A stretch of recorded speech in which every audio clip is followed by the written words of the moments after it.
Dobra, mój błąd. Teraz mnie słyszysz? Ile ci tam tego sygnału wchodzi? Bo ja mam minus 15, no. To ja muszę gainy podkręcić. Raz, dwa.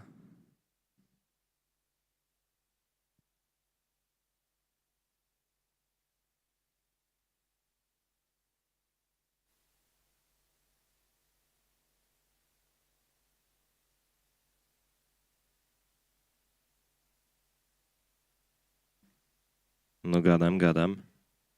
No teraz powinno być więcej. Już mam minus 12. I więcej bym nie dawał, bo jeszcze...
z programem, tak żebym mógł przeczytać. Oczywiście. To tak musiałbym z komputer korzystać. Okej. Już ci podaję, już ci daję.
Okay, transmission.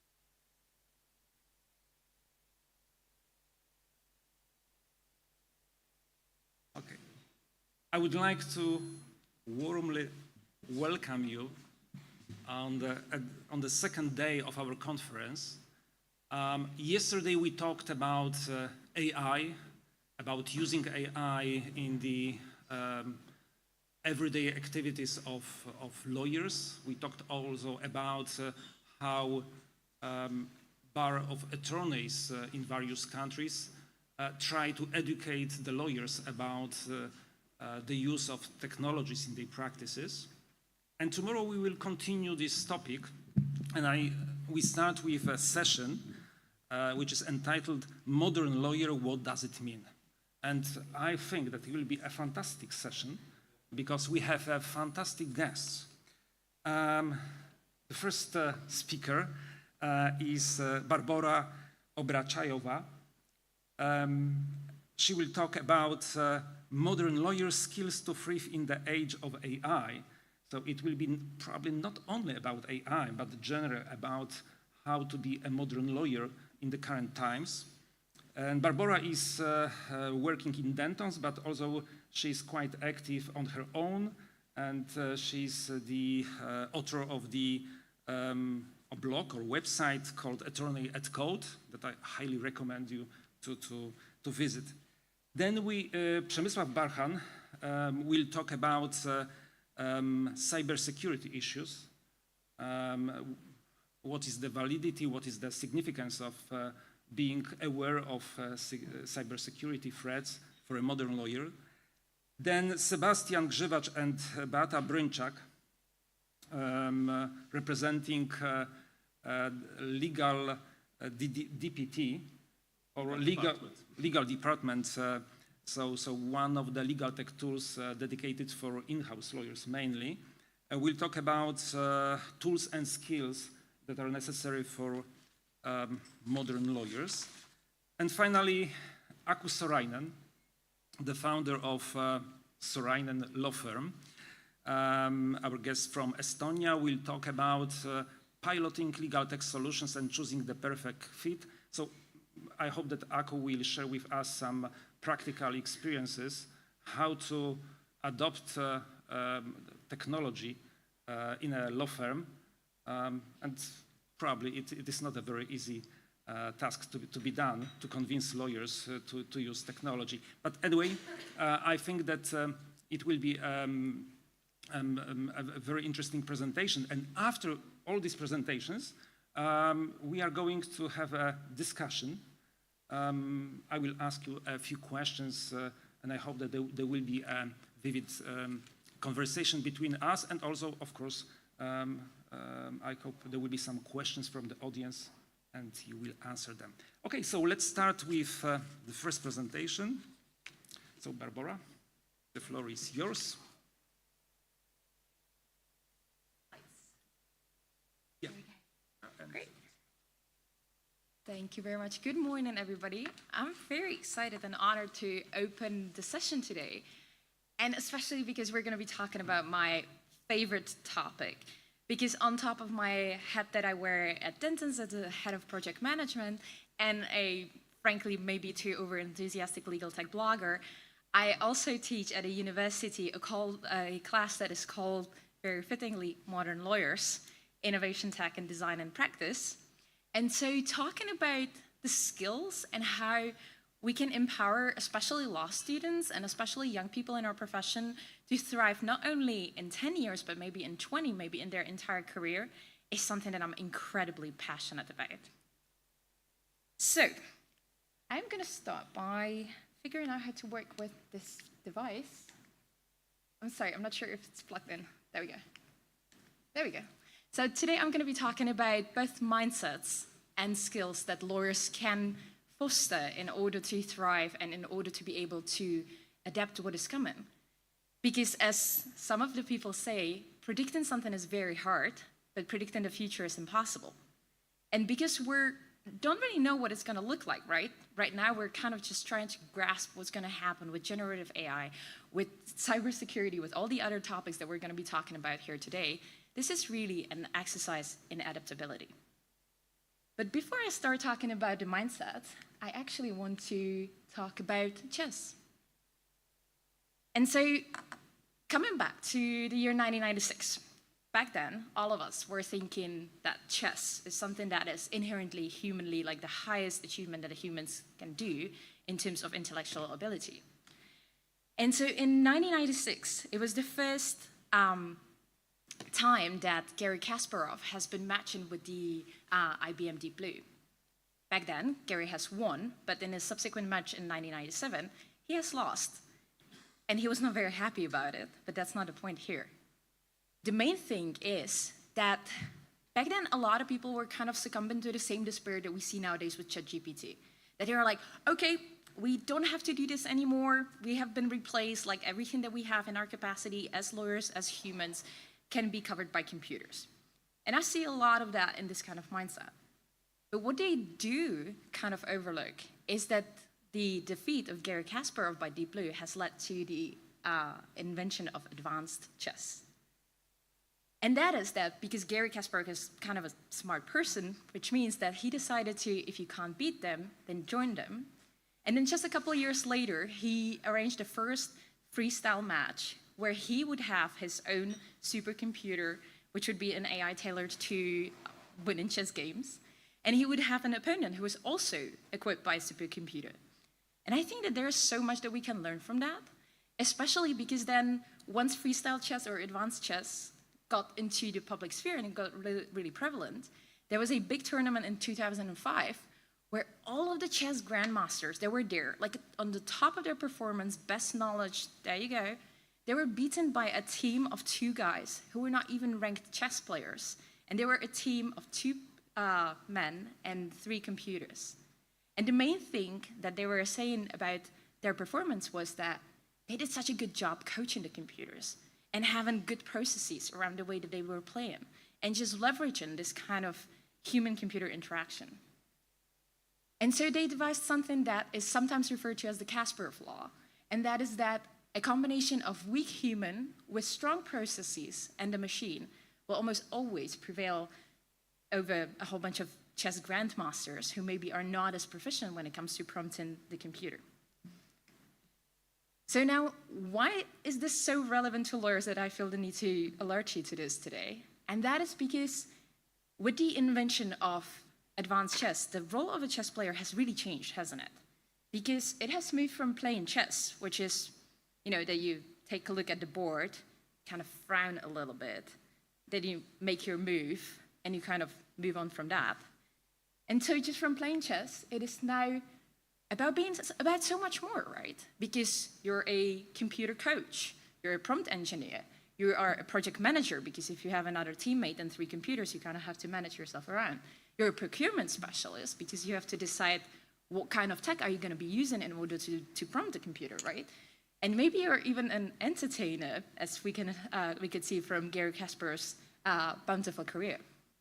And similar thing happened to lawyers, because what we think about like practicing law, that is reading the norms, reading the case law, and then putting it probably on paper or going to court and argue the facts of law, has really transformed, hasn't it? It has transformed into so many more different applications that lawyers either do intentionally or absolutely unwittingly and don't really work with those kind of skills. And this is no coincidence that this is very much an outline of the syllabus of my university class that I'm teaching. It's just like a rostrum of different roles and different hats that us as lawyers can be taken on as we're performing our work in the 21st century. So what are the mindsets that we can take from the example of the advanced chess and the Kasparov? So first of all, it's very obvious, right? Data-driven approach. Like the fact that we can join the computer calculation with the human intelligence, the strategic intuition of a human with all the brute force or calculating all of the possible, there's 200 million different moves that the Deep Blue was able to analyze on the spot. And just combining these two in order to just leverage the Kasparov law and kind of get a little bit better. I think that the very usual example of that is that when you ask your lawyer, like, what is the probability that we're going to succeed at court? And a lot of us would maybe rely on our intuition. We would say, like, you know, I think it's like kind of 50-50, but like maybe it will work a little bit better. But being able to make very precise calculations on that could be incredibly valuable for the clients. The next thing is adaptability. And the prime example of that is what Gary Kasparov did after he was beaten by Deep Blue. Well, he first was very angry, then he was a little bit defeatist, and then he decided, well, wait a minute, maybe we can combine these and just arrive at something even better. And just like I opened this talk with saying that we have no idea what's going to happen in the future, then adaptability will be a crucial skill. Just being able to flexibly reflect on what's going our way and kind of trying to see whether there is a way how we can jump ship, join the computer, get better. And last but not least, and this is something that I see so much nowadays with generative AI, and that is use case design. Because it's not a coincidence that chess was selected by IBM to make one of their first supercomputers, right? Chess was selected because it's a great environment for use of AI, because you have predetermined rules, you have an extreme amount of possible moves, but there are only as many that are possible. And the IBM engineers would be always saying, if the rules change just slightly, we would have to go and reprogram the whole thing. And so chess has been very carefully selected, and the use case has been designed so that the capabilities of the AI could be perfectly leveraged. And this is something that I see nowadays so much that a lot of lawyers are like, well, great, we all have the GPT, we can all prompt it, but what do we do with that? Like, where is the kind of use cases where it could be valuable? How can we react to maybe stuff like hallucinations, or how can we leverage it on the instances where it makes the most sense? So having these 3 mindsets in mind, pun intended, let's move on to the skills. And so now I'm going to mention 5 key areas where lawyers can really hone these mindsets and try to put them to work to enhance their work and to essentially create their own version of advanced chess, let's say advanced lawyering. So first of them is obvious, because it's also a very nice pathway to all the other ones, right? We have AI fluency. And so here, there is a conundrum kind of, especially with older lawyers who are very experienced, they do not have as much time, and they're saying like, I don't have the time and the energy to keep up with all of the new AI developments. I don't think I have all the time and the energy to keep up with so many things, and that is my job. And so one of the things is that here it is really a prompt to join forces, to create forums within your organizations, to talk to the people. Maybe you have somebody who's very junior and is a complete AI nerd and spent like the past couple of months just obsessing about every single new release that has been coming. Maybe somebody is very passionate about prompting and trying to figure it out and trying to make it work. And just learning from one another and kind of overcoming the seniority conundrum that we usually impose on ourselves as lawyers, that the experienced lawyer is supposed to teach the younger lawyer. But just maybe introduce some reverse mentoring, maybe introduce some better thought sharing about this very transformative thing in our field. Second one is service design. And this is something that in my class, Modern Lawyers, we think about a lot. And that is that law services are services. When somebody comes to you and pays you a certain amount of money in order to obtain some document or something, it is almost the same service as if you were going to a bank or to a hotel, or you're taking a flight, or you're doing essentially whatever else in the context of the service industry, right?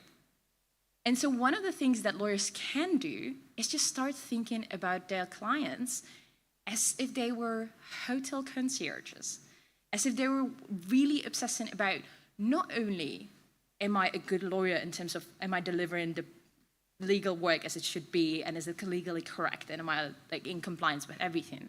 It should be also like, is what I am delivering delightful? Is this something that people have a good experience with? When I go and get a 30-euro haircut, I receive a satisfaction survey from my hairdresser. But when you hire a lawyer, I don't know what was the last time that somebody would be sending a feedback form or really asking about feedback proactively and constructively long-term, right? And so here's where service design, with all of its tools, which I'm not going to go into great details, but you can make stuff like service design maps. You can think really about the kind of feel that we are given with our services. And this can be absolutely transformative. Because at the end of the day, this is a question of if every single legal department has the ChatGPT just like you have that, or they're going to get something better that's going to go down the line when somebody really designs the use case around legal AI, why would they come to you? Why would they bother hiring a lawyer when they could self-service? And so by service design, we can very much differentiate ourselves long-term and create the conditions for us to thrive and for the businesses to thrive. The next up is visual communication. So I don't know about you, but my attention span, especially post-pandemic, is not that great. And so the fact that we are still relying on long wall of text presentation of legal ideas that are not very visual, they're usually, like the way how you imagine a legal document. And so being able to enhance that by means of use of visual communication can be something that can be incredible value add, because it can be easier to navigate for the lawyer or for the clients. It can be easier to digest and easier to act upon, which is ultimately the reason why the clients would come to lawyers in the first place. Then there's algorithmic thinking. I'm not saying that everybody should learn to code, although learning to code is a great thing. But one of the things about algorithmic thinking is that it's the act of taking a problem and just dividing it into small bits and pieces, and then tackling them one by one and thinking very systematically, which can allow you to either think hard about the kind of services that you're providing, but it can also empower you to maybe build a no-code application, to become a citizen developer, to be able to create new products and services that can be then subsequently sold to the client. And then last but not least, and this is maybe the reason why at Dentons I also hold the title of Head of Project Management, because I believe that this is the most overlooked skill of them all that lawyers just don't really talk about. And this is also something that was maybe 80% of students in my classes always listed as the top skill that they learned and that they feel have the biggest impact on their careers, and that is project management. Because whenever we're having any sort of matter, from something super easy to management of a multi-million transaction, it is always going to be a project and it always has to be managed. And by borrowing from different areas, borrowing from software development, which has extremely developed project management methodologies, or borrowing from aforementioned hotel concierges, and just approaching our projects as projects is something that can have incredible impact on the way that we work as lawyers. And so some final provisions. When we're taking a look at what the future will look like for us as lawyers, it's going to very much be about expanding our range, about venturing into different areas and kind of trying to create a value on top of what we're seeing right now. And so I have 3 main lessons that I would like to share with you, and I hope that they could stick with you following this talk. And so the first one is join forces. Leverage the Kasparov law, involve computers in your decision-making, involve junior people in your decision-making, involve everybody else who's willing to work towards the same cause, and be very proactive in that. Second one is design your work. Be intentional. Think about what is the problem, and only then decide on what are the solutions. Prototype, test out new approaches, try something even for just a little bit, but it can always enhance your work. And last but not least, don't be afraid to invent new sports, such as advanced chess. Thank you very much for listening.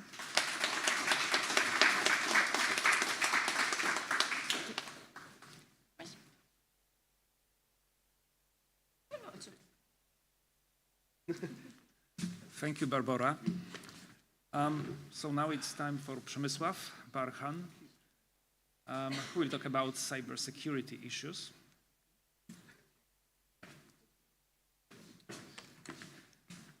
Okay, so once more, thank you for the invitation, and I'm happy that I can be here, and also that ELTA can be a happy partner of this great event.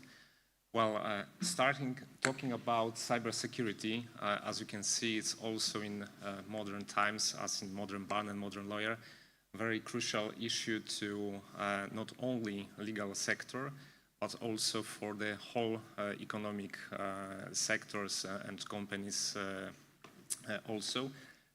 As of our branch, as of our market, it's even more crucial. It's because we have client confidentiality privilege, apart from also our confidential information. So that's why cybersecurity is so important for us, for our clients, just to stay safe and protect the data of our clients and our own. Before I start my own presentation, I would like to ask you all, I suppose that most of you are the users of Windows software platform, and I would also ask you how many of you, let's say, updated your Windows platform within last, let's say, 2-3 months? Most? Okay, so great. Now we have the first stage, so we have updated software. And if we are talking about updated software, Microsoft, you probably know that Microsoft last year started its Bing search, so it's based on ChatGPT. But do you know that they also implemented Bing with the functionalities of AI, of ChatGPT, into Windows platform, that it works as a search, as a system search. Have you know that? So if you check your Windows 10 or Windows 11, it could be easily found on the system search, and it's used in catalogs all your data on your device, and also has a look on all your data. So as we are talking about cybersecurity, you should also look at the privacy settings, just to at least know what type of data Microsoft gets from you. It's really important. It's because the Bing software, it's also trained with the use of all the data that they is used for the search. So if you could just easily go through your settings, there should be at least 4 to 5 different settings that should be changed just to deactivate the Bing search to be the system search on your Windows platform. So as we can start with the agenda, so we're gonna start talking about modern lawyer in digital environment. After that, cybersecurity threats. So we can just talk about what we have on the market and what the threats can we met by any of us in private lives or in our professional practice. After that, we're gonna go just very through some statistics, some information from the legal market, and maybe we'll talk about a bit at least about some best practices just for normal day-to-day work. Okay, as we are talking about digital transformation, during this conference and in our day-to-day practice, for at least the last couple of years, we are talking about digital transformation of legal sector. We change our services, we change our platforms, our devices. We started using a lot of different softwares, apps within our work, within our internal operations of our companies, of our law firms. And we started to use it on the different levels. We use it on the operational level just to manage our law firms, to provide different services, to communicate with our clients, to store data, to analyze data, because one of the most powerful elements of our practice when we are providing services to our clients is also based on knowledge management. So we can talk about analyzing and gathering all the data that the given law firm, the given lawyer has itself based on the legal services that he provides to his clients or he just have on its own. There is also devices that are also there is also Internet of Things that it's also used within different companies, including law firms. If we're talking about Internet of Things, you can easily talk about your mobile devices with also routers, with also different tools. Even Internet of Things, you can easily talk about applications that you have in your own car, which can store and process your data, including your data from your mobile phone. I suppose that most of you use your mobile phone connected with the Bluetooth functionality with your car, just to make phone calls and maybe read some messages, including those that have confidential information. And what's more, there is also automation. And we are all talking about automation of our services, automation of our operation activities within our companies. And we also, maybe not the buzzword as for now, but it's the most important topic nowadays. So artificial intelligence, ChatGPT or other functionalities, other softwares that is based on large language models, that's so-called foundational models. We are also talking about networking. So it's networking not considered as networking within people, but networking within different functionalities, within different softwares, within our infrastructures, even connecting our infrastructure with infrastructure of service providers, and also sometimes connecting us with our clients. If you may know, some of the companies, they have own RFP platforms, also for the provision of legal services. So we are all connected to different infrastructures. And when we're talking about those different elements of digital transformation, there is also the issue of security, the security of our data, security of data of our clients, that are all go through these different systems, including Internet of Things. So I think that it's one of the most important topics of cybersecurity issues, because most of the companies, even if they are using cybersecurity, if they are using Internet of Things, they don't update the software, the firmware of this, let's say, gadgets, tools that they are using within their practice, or even in their day-to-day life at their homes. For example, we can easily say that if you, let's say, stay home and work with your private devices, they also should be protected on the level of the professional provision of the services, not at your own private use. So as of possible threats in cybersecurity area, we could easily base on the reports that was prepared by European Union Agency for Cybersecurity, and they classify top threats in cybersecurity into different categories. We have ransomware, we have malware, we have social engineering, that's so-called, which one of the examples is phishing. There is also threats against data. If we are talking about this one, we have breaches, leaks, manipulations and poisoning, as we are talking about artificial intelligence. There are also threats against availability of systems and data. And nowadays we can mostly say about the DDoS, so the denial distributed of services. And also there is disinformation, misinformation, so it's also connected with artificial intelligence and deepfakes. And also one of the most, I think, new factors or vectors and threats of, as we are talking about cybersecurity, it's also supply chain targeting, which I will also talk a bit. If we are talking about, maybe I'll start from the end of the list, it would be much easier as we have also other slides concerning ransomware and others. If we are talking about supply chain, it's one of the most important topics, because if we are talking about all the supply chains of our companies, our law firms, and if we are talking about supply chains of our clients, we participate in both of them.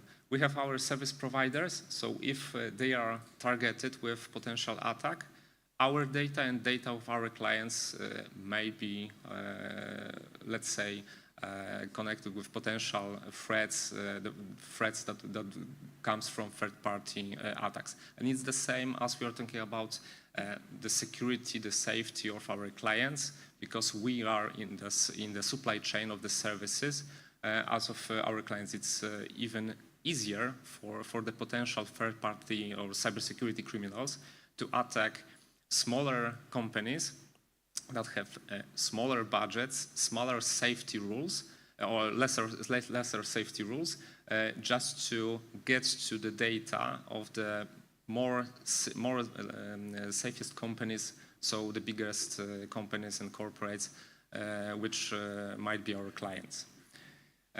Also, if we are talking about disinformation and AI and deepfakes, I think that most of you know the topic really well. It's, I would say, in most media for the last couple of months when we started talking about ChatGPT and other generative AI tools. So if they are used, if the attacks uses some sort of tools on basing on deepfakes and artificial intelligence, they could be easily used within other types of attacks like phishing, or mainly phishing. It's because it is basing on human error and or also misleading the user.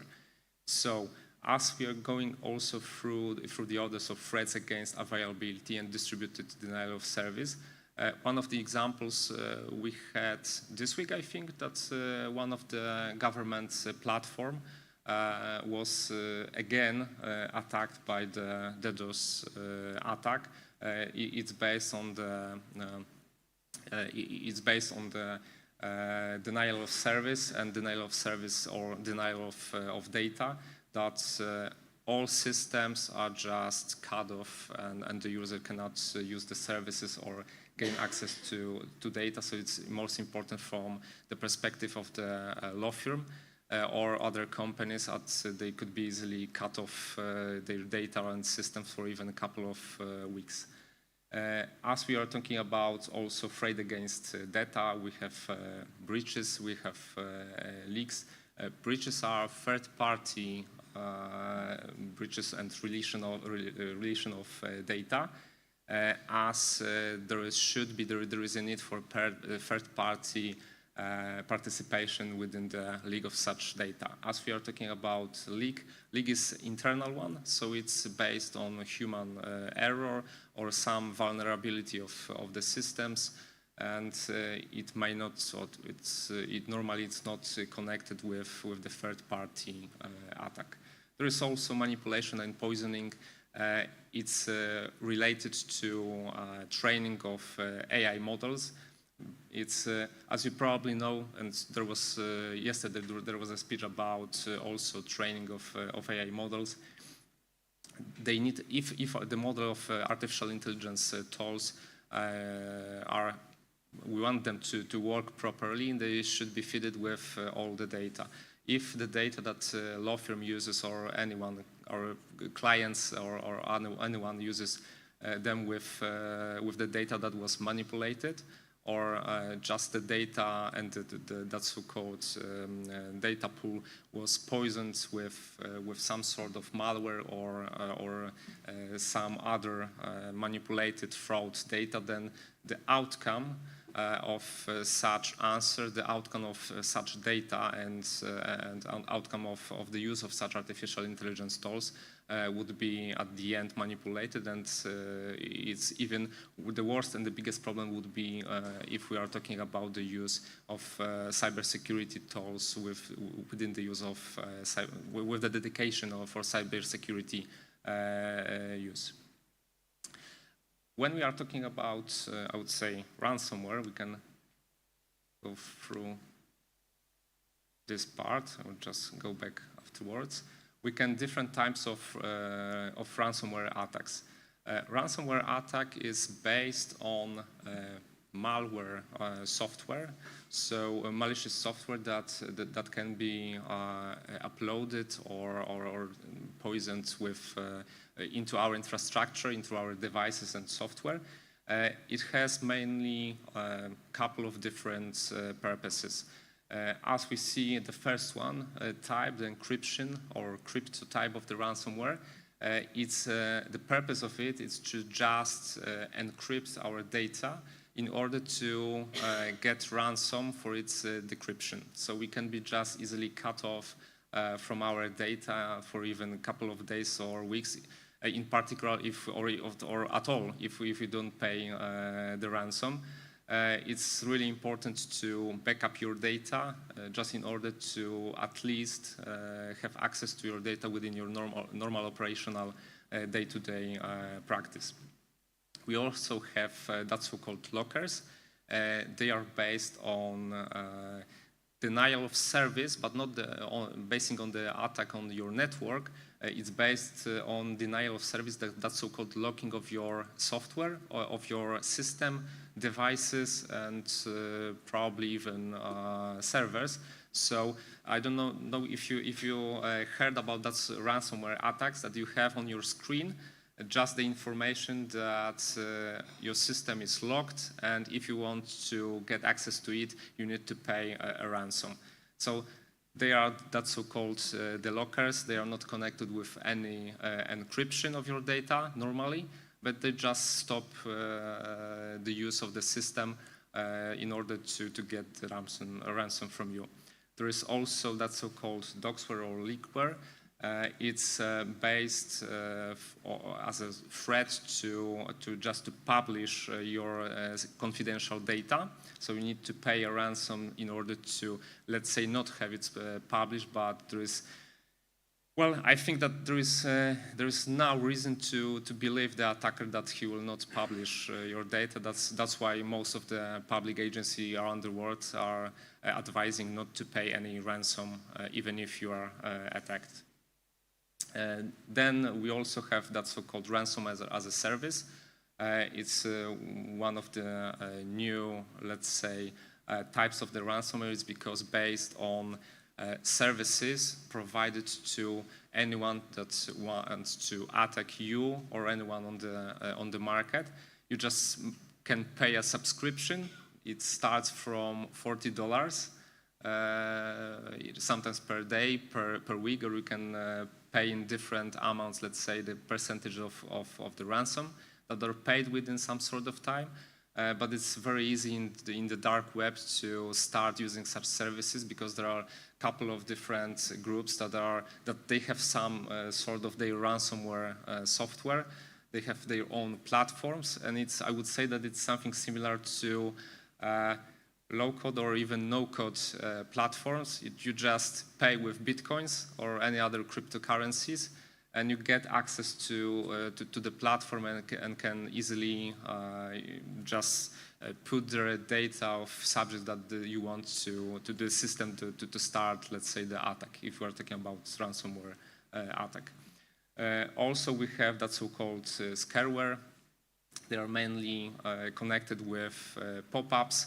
They're just fake attacks. It just gives you the information, give the user information that there is something wrong, that probably you've been hacked and you have ransomware installed on your device. But in most cases, the scareware is based just it wants to scare you in order to get the ransom, but there is no such additional ransomware having encryption functionalities or locking functionalities or even copying of your data functionalities. So that's the easiest one. I would say it's mainly based on scare. Just going a bit here. I would also, as an interruption of when we are talking about the threats, I would like to tell you about top threat actors, basing on the NSA report. We also have state-sponsored actors, cybercrime actors, that's so-called hackers for hire actors. Okay, so you can easily even hire hackers group to attack in your, maybe not in your name, because it's all anonymously done, but it's very easy in the dark web to find such groups. There are also hacktivists. As of potential examples, those are my examples, not from NISA, but there are different groups. There is a lot of them. And if you see in the brackets, there are also from China, Russia. There are also more famous one. Probably you know the Black Cat, so LPH group. There is Conti, and probably all of you know Anonymous group, or there is also that so-called cyber partisans from Belarus. They are hacktivists. They are political hacktivists to fight with their regime there.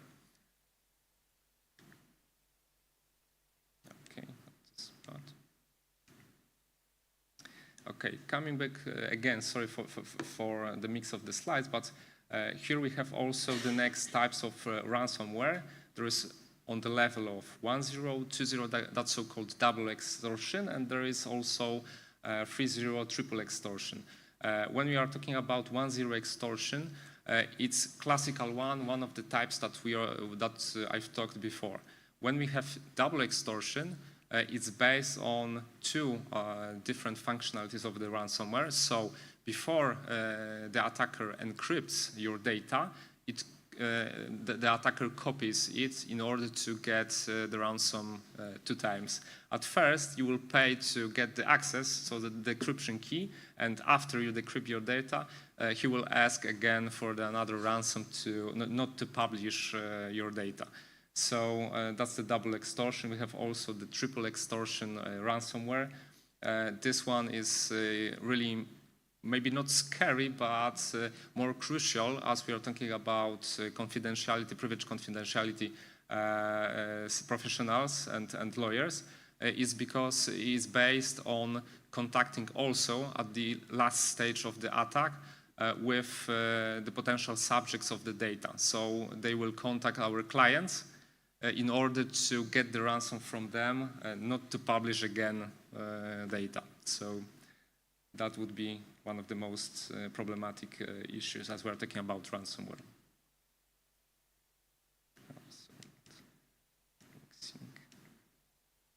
Okay, maybe some statistics. Here we have annual number of malware attacks worldwide between 2015 and 2022 in billions. As you can see, from 2020, it's mainly because of the pandemic, and most of the people started working from home. There was also economic shutdowns, and maybe that's why the number of the malware just go down. just went down, but how the does the statistics, but still they are really big. So we can talk about more than 2.5 billion of attacks per year. Here, other statistics. So those are average number of attacks per organization worldwide in 2022, with average attack per organization near to 1,200 attacks per organizations. So it gives you something around each attack, the attack every 39 seconds. And if you also can see the bracket, there is also legal sector, the same as insurance. There is something about 957 attacks weekly per organization. So I don't know if your organizations, your law firms noticed how many attacks they are, let's say, they have contact with. I would say there is a really great number of it. It's just because most of your software that probably you use or your service providers are well protected. From my perspective, I could easily tell you that even if I'm using a lot of different software, also for the cybersecurity purposes, I think that probably I notice something around 30 to 40 attacks weekly on my organization. So I can easily see that most of them, they are phishing attacks, but a couple of years ago I have time for maybe 2 or 3 months that they tried at least to pretend a ransomware attack, maybe some pretending that they will publish my data, but it was just a fake one in order to get the ransom in Bitcoins. Okay. And another, here we have average weekly cyber attacks per organization in Poland last year. There is no legal sector here, but it easily can be looked. The public sector is the most is most related to the potential cybersecurity threats.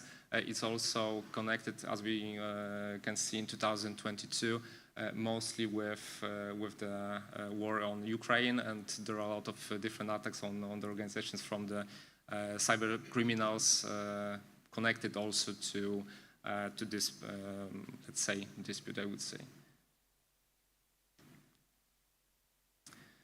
Another topic is connected with phishing.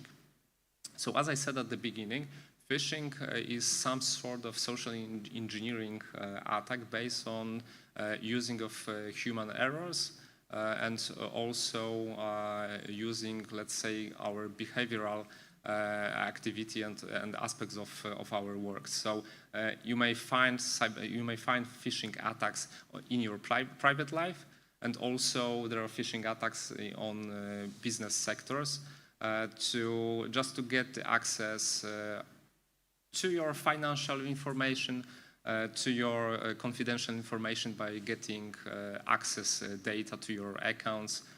So it would be, I would say, the easiest one.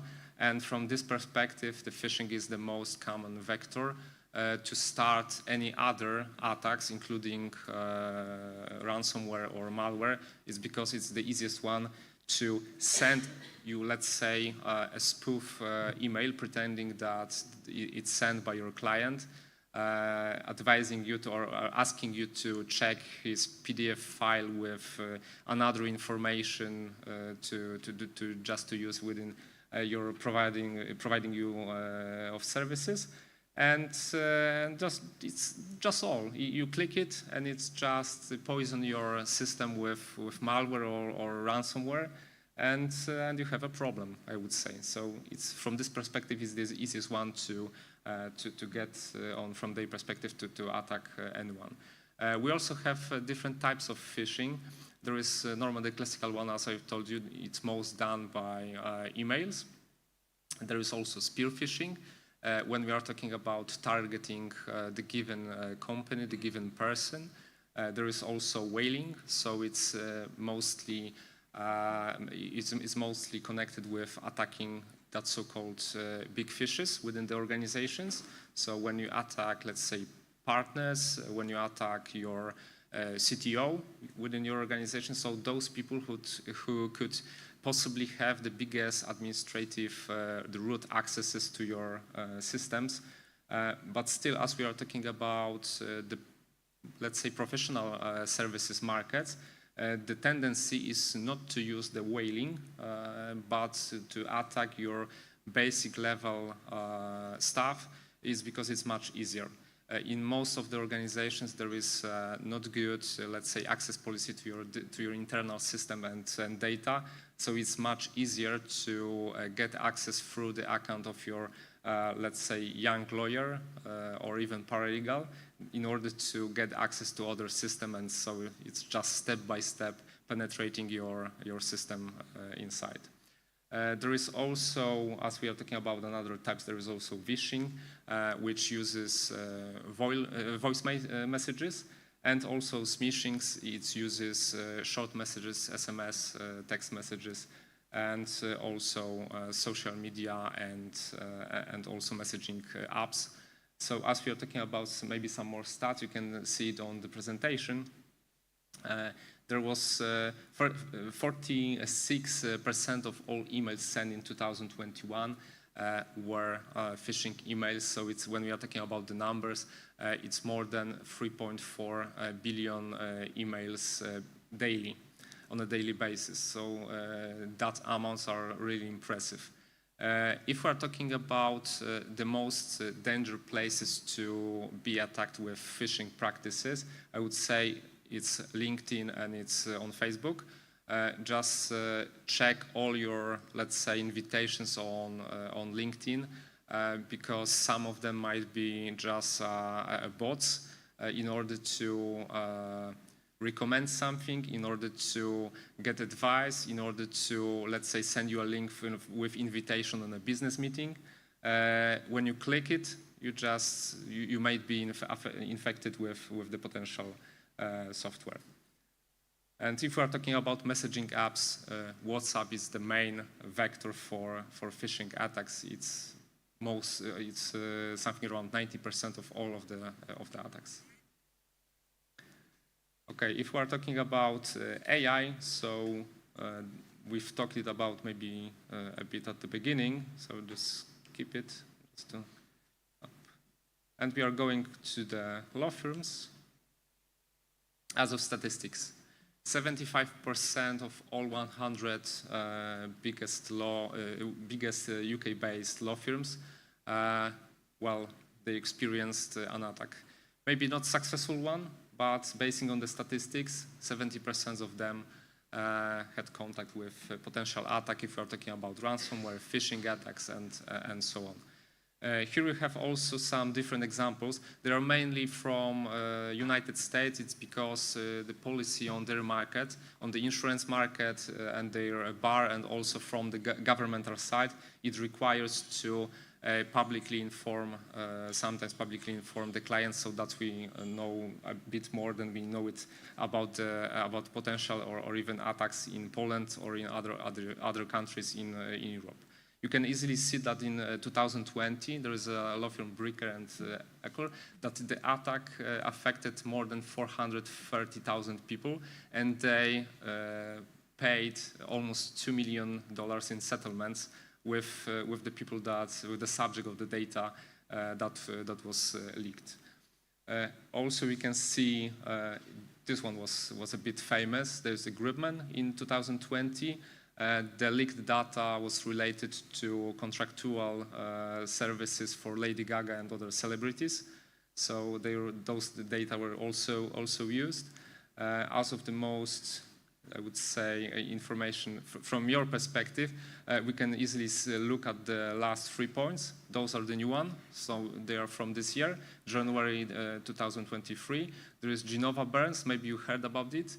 The attack, and it's also an example of supply chain attack as a supplier of a law firm, because the law firm was providing services to Uber, and they got a lot of Uber drivers' data concerning their concerning the tax information, tax numbers, and so on.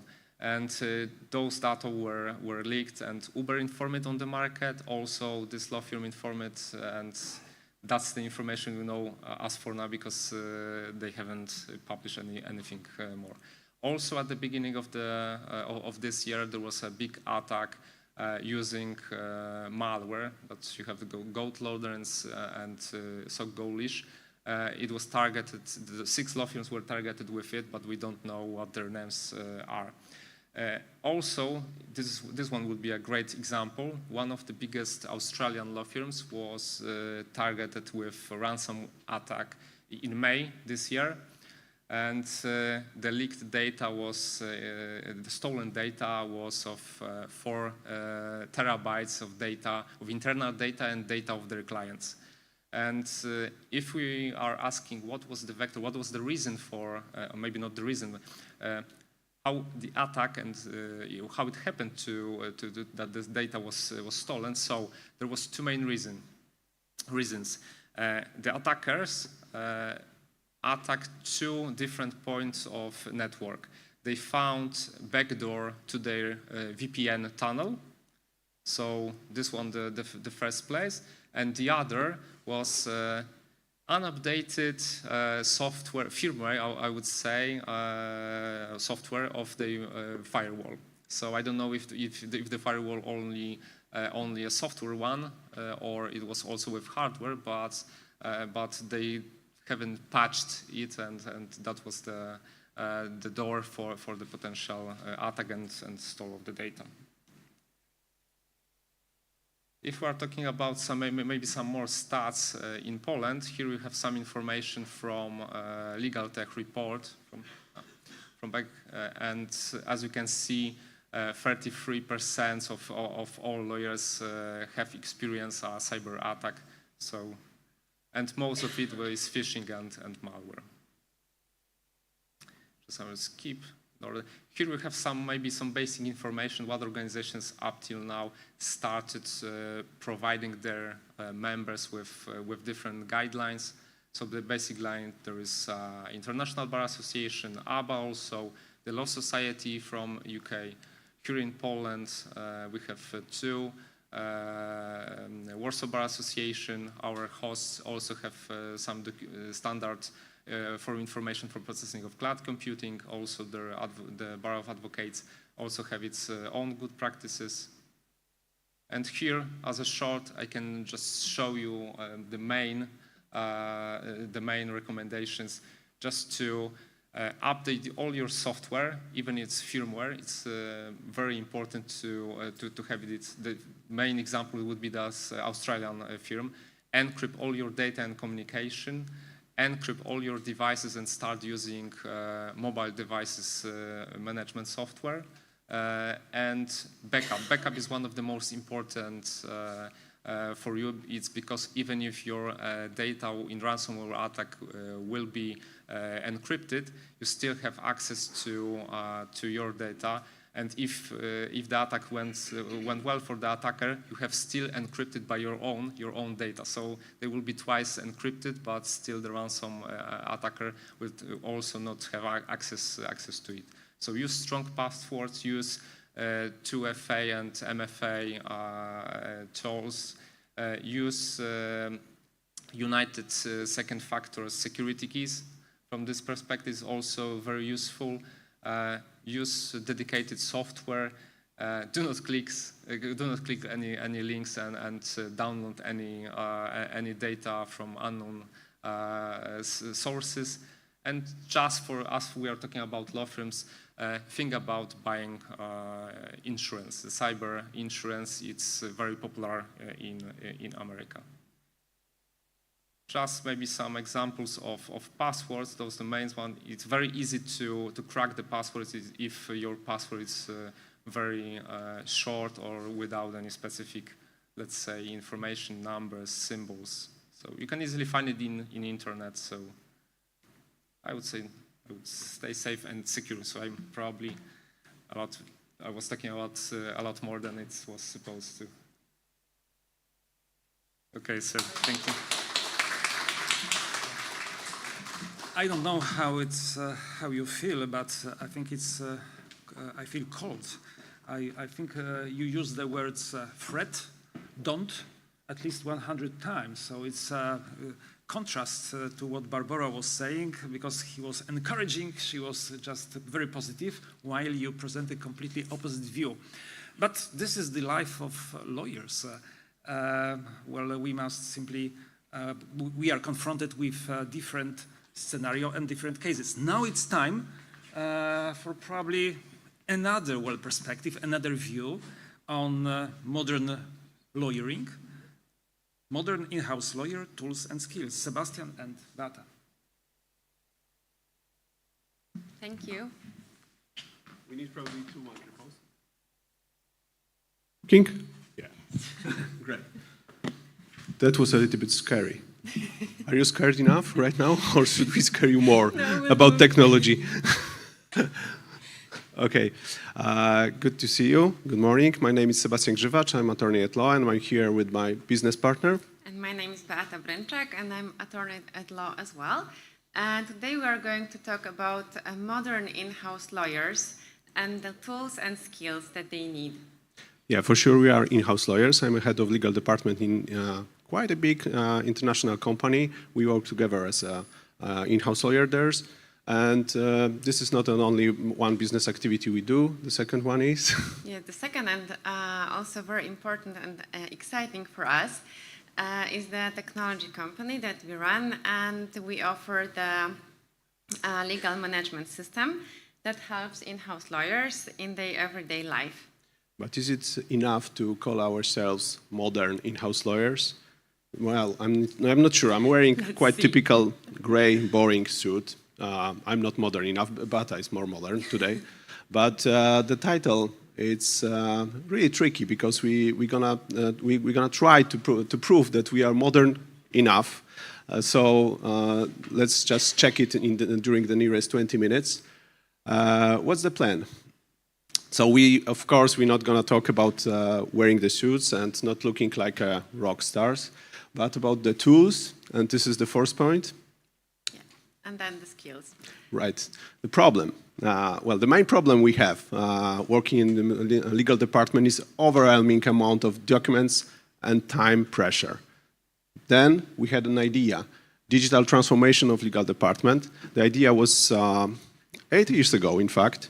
I didn't know that back then that it's called Legaltech, but I thought that it would be good to automate some repetitive issues. And then we found the solution, the system and its integrations with the company resources to make America great again. Oh, sorry, to make legal department great again. So, but first of all, problem. Yes. What problem do we have?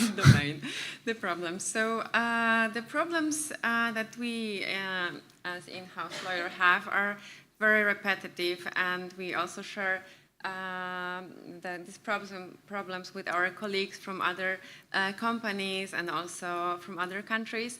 And the problem is that we, as educated lawyers that have knowledge, experience, and sophisticated legal skills, that we deal with routine work, some repetitive actions that take a lot of time. So we often are approached by our internal clients with questions like... Yeah, that you know the problems. So every day, like visiting our legal department, Sebastian, do you have this typical template, or how to prepare a simple annex, or how to fulfill the client's details correctly, so on and so on. We've seen yesterday and a lot of graphs how our life looks like, how typical legal department looks like. But we haven't prepared any graphs. On the next screen, you will see how the typical legal department looks like. So this is the problem. Yeah, what is it, Beata? Could you please explain? And you can see clearly the problem is actually this black hole. And the black holes are regions in space when an enormous amount of mass is packed into a tiny volume, and they push the limits of our understanding about matter, space, and time. And let's translate it into legal department. Let me paraphrase. In our opinion, traditional legal departments are regions in office space. When an enormous amount of documents is packed into a tiny volume, they push the limits of lawyers and, of course, of clients' understanding about matter, space, and time. We don't want to do the things we do in the legal department that way. That's why we want to make the legal service better using technology. So, a few words about the idea. What's the idea? So the idea is digital transformation of legal department and moving towards technology and some innovations that we can use as lawyers. So what we mean by digital transformation is implementing a legal document management system that allows for contract automation, for electronic signatures and electronic approvals, and allows us to have all the documents in one place. But for whom? It's a really important question. Sorry for interrupting. Because we prepared the tool for in-house lawyers, but in our opinion, in our perspective, let's not remember that it's not only about how to make our life easier.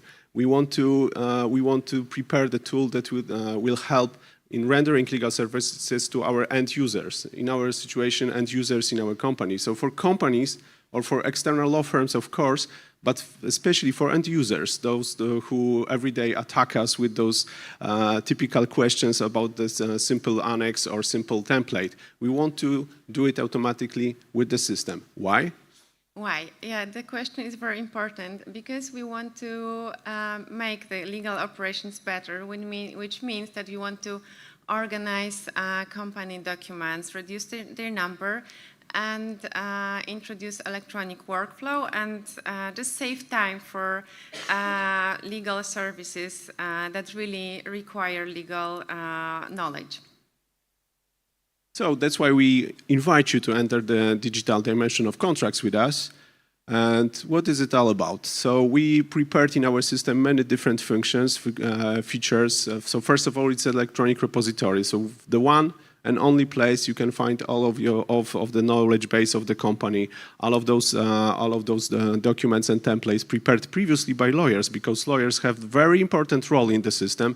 They are admins now. They can create electronic workflow through complicated structure of the company, and they have a feeling that they can control all of those workflows. They know the logic of the company, but still, let's remember that the end users, from time to time, even more than hundreds of end users of specific companies that we work with, have the direct access to this template just to prepare professional documents by their own, just in a few clicks. So electronic repository first of all, but then contract automation using integrations with other systems are present already in the company infrastructure, just to fulfill those templates with the data collected in the company, like CRM, for example.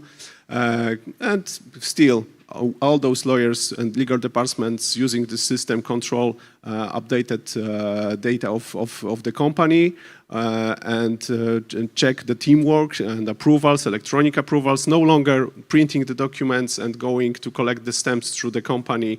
It goes automatically through the company using electronic approvals.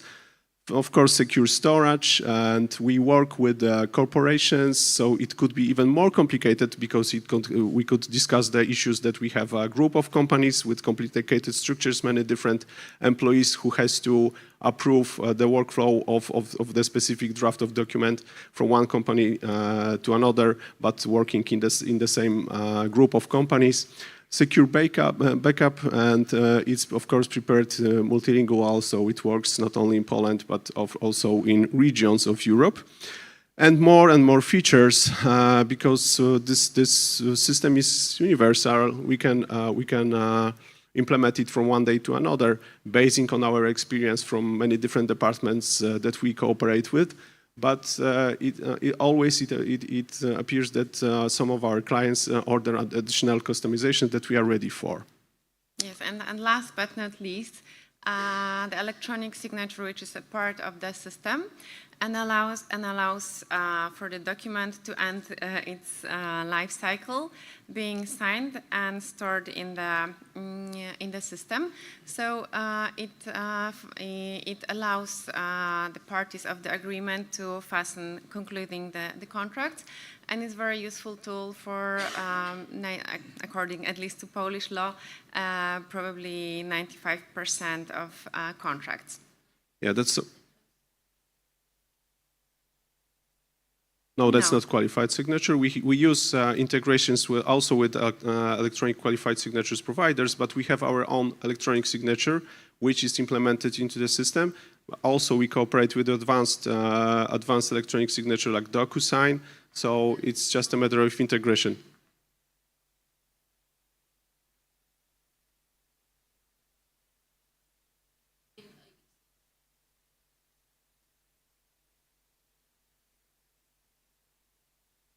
Well,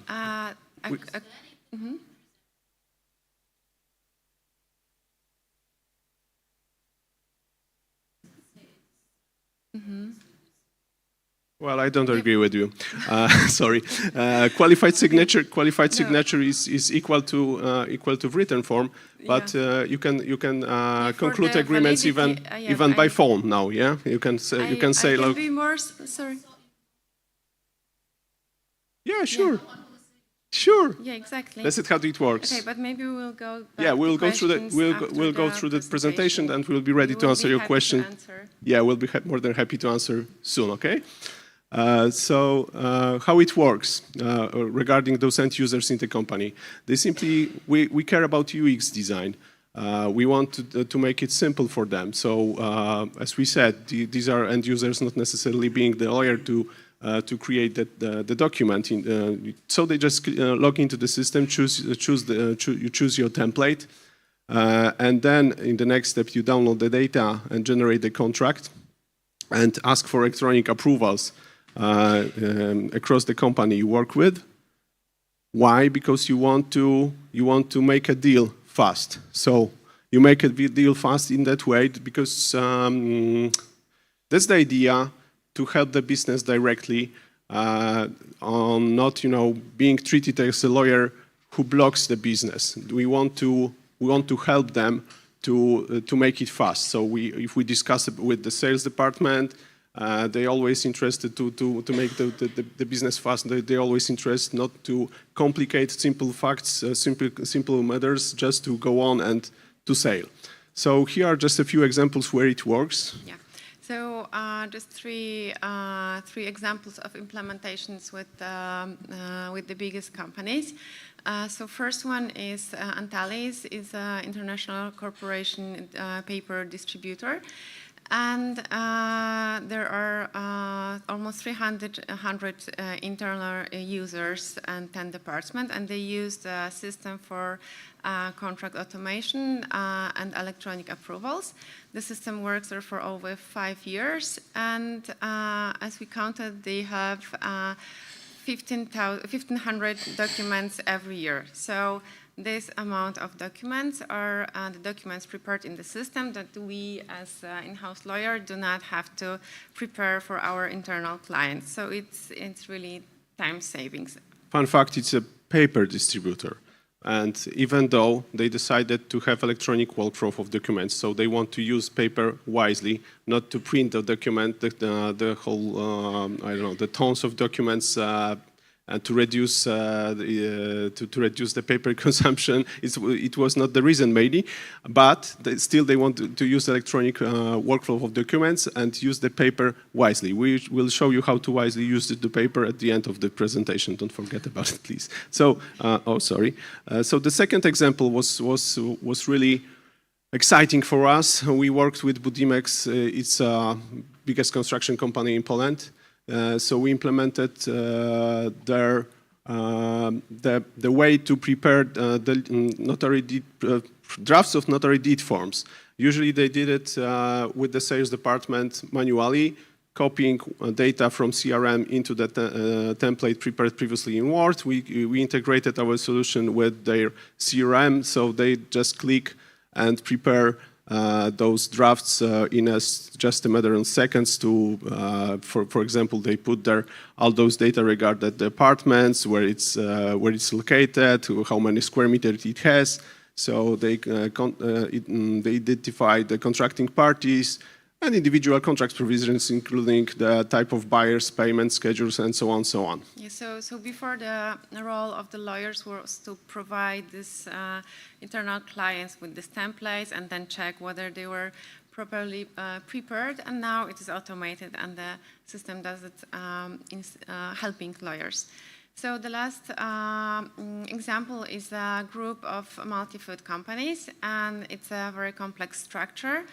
Like 16 entities that have intersected connections among employees and members of the board. So their goal was to automate the processes and make them easier to get these electronic approvals, especially across the companies. So that was our role here in this implementation, to help them with this problem and also integrate with the electronic signature. Yeah, the question was about how many users they're gonna be, because we negotiated the contract and we are promised that we don't sell it per license per user.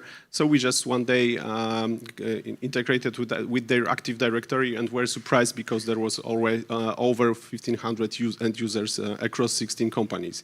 So it was really exciting for us. So how this usually looks like? So we are usually invited by lawyers to their companies to get to know each other. By modern lawyers. Modern lawyers, like you, exactly like you. You invite us to company and we have this discussion. What's the main problem? How could we help? We are ready to check the present infrastructure in the company, just to have this discussion what we could integrate with our system, because the system does not resolve any kind of problems, but it's easily can be adopted and integrated with other systems present in the infrastructure. And finally, we implement, we invoice the client, get paid, and forget. True? And that's the Sebastian's part. No, that's not true, sorry. Yeah, but Joke. Our priority is to stay with the client for several years.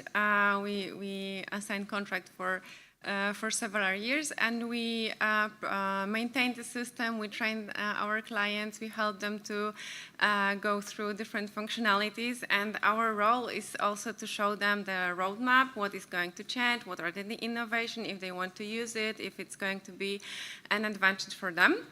And this is this whole educational part. Like for example, with electronic signatures, we discovered that many clients in business, in IT, and also lawyers don't really are not following all these innovations, and sometimes don't understand these technicalities and are afraid of them. So also our role as this IT company in this implementation processes is to give them advice also on these possibilities. So the second part, skills. This is probably you started a moment ago. Please continue about the skills.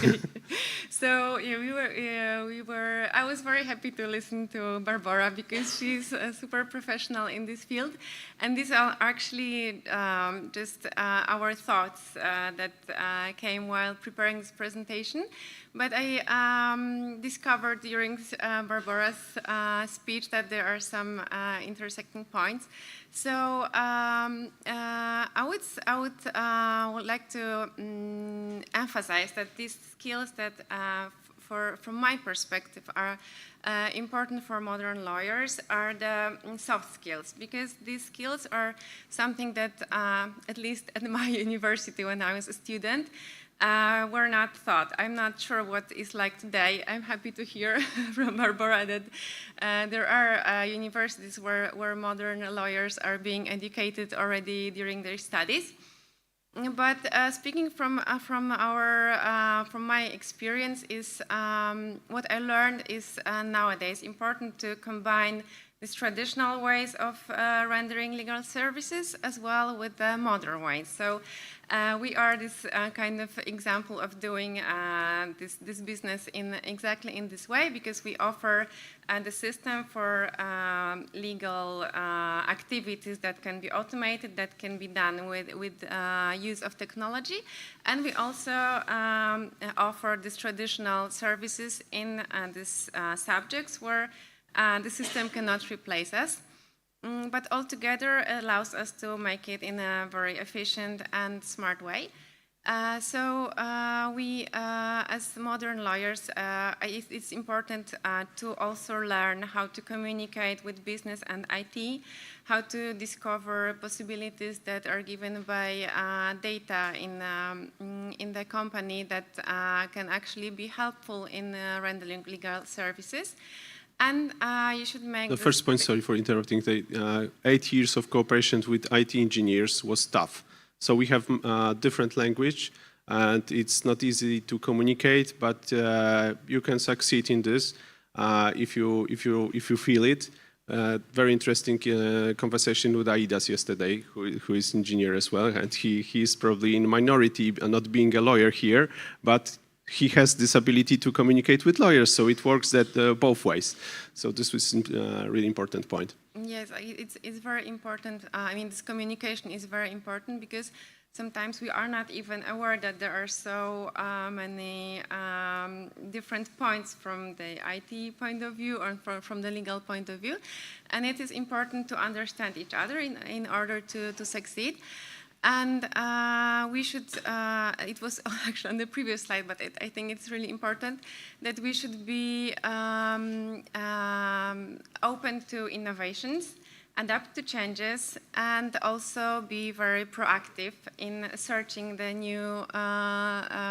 new ways and unlock our creativity, meaning that we can look at the legal services through eyes of this technology, so that it could be our ally. We want to make this technology being our friend.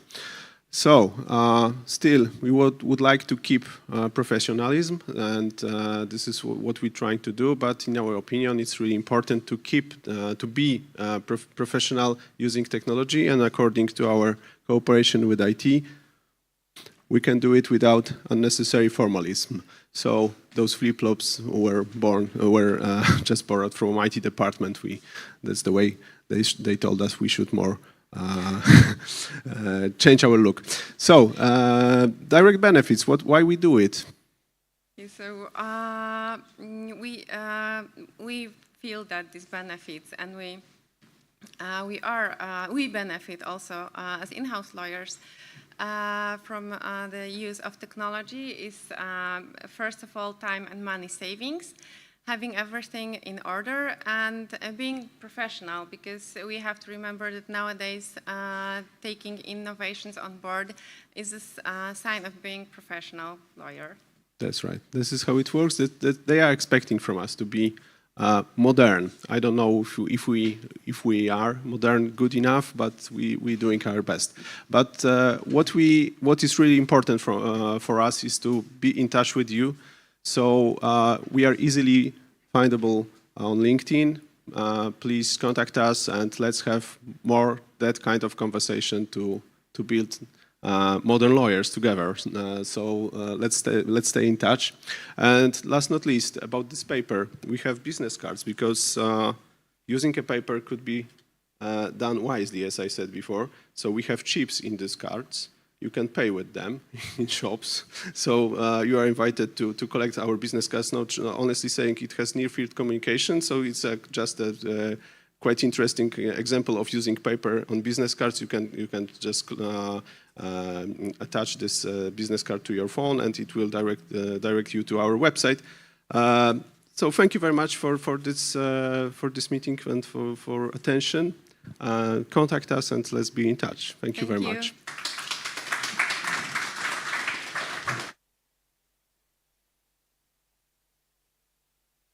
So Sebastian, I will definitely ask you for your business card.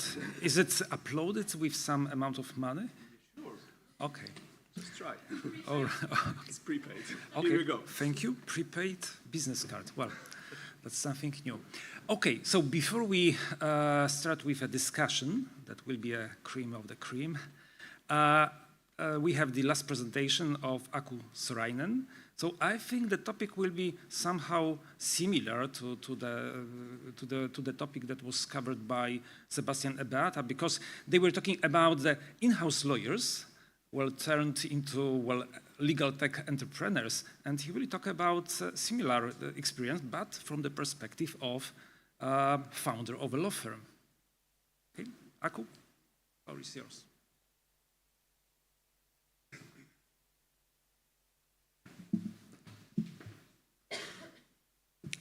Before I start, it's a bit of a killer to sit so long, so may I ask all you stand up for a while and a little bit stretch. You can,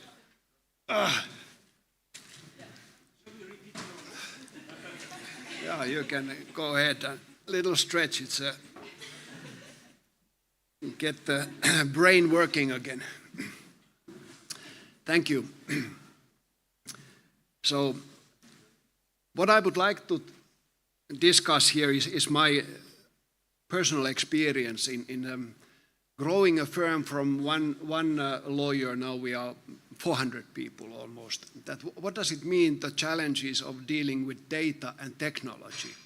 It has been, let's say, a big thing for us to tackle this challenge, and I have been discussing with perhaps hundreds of partners of smaller and larger international law firms to try to identify whether these challenges and solutions, what we have seen and experimented, whether they are unique or whether they are kind of a universal. And largely what I'm now going to show here and discuss is those universal parts. And before discussing piloting, I mean, what is in general the challenges of utilizing technology, what law firms, bigger law firms are facing? And the main challenge is the data, the quality of the data in the systems. And why is it so?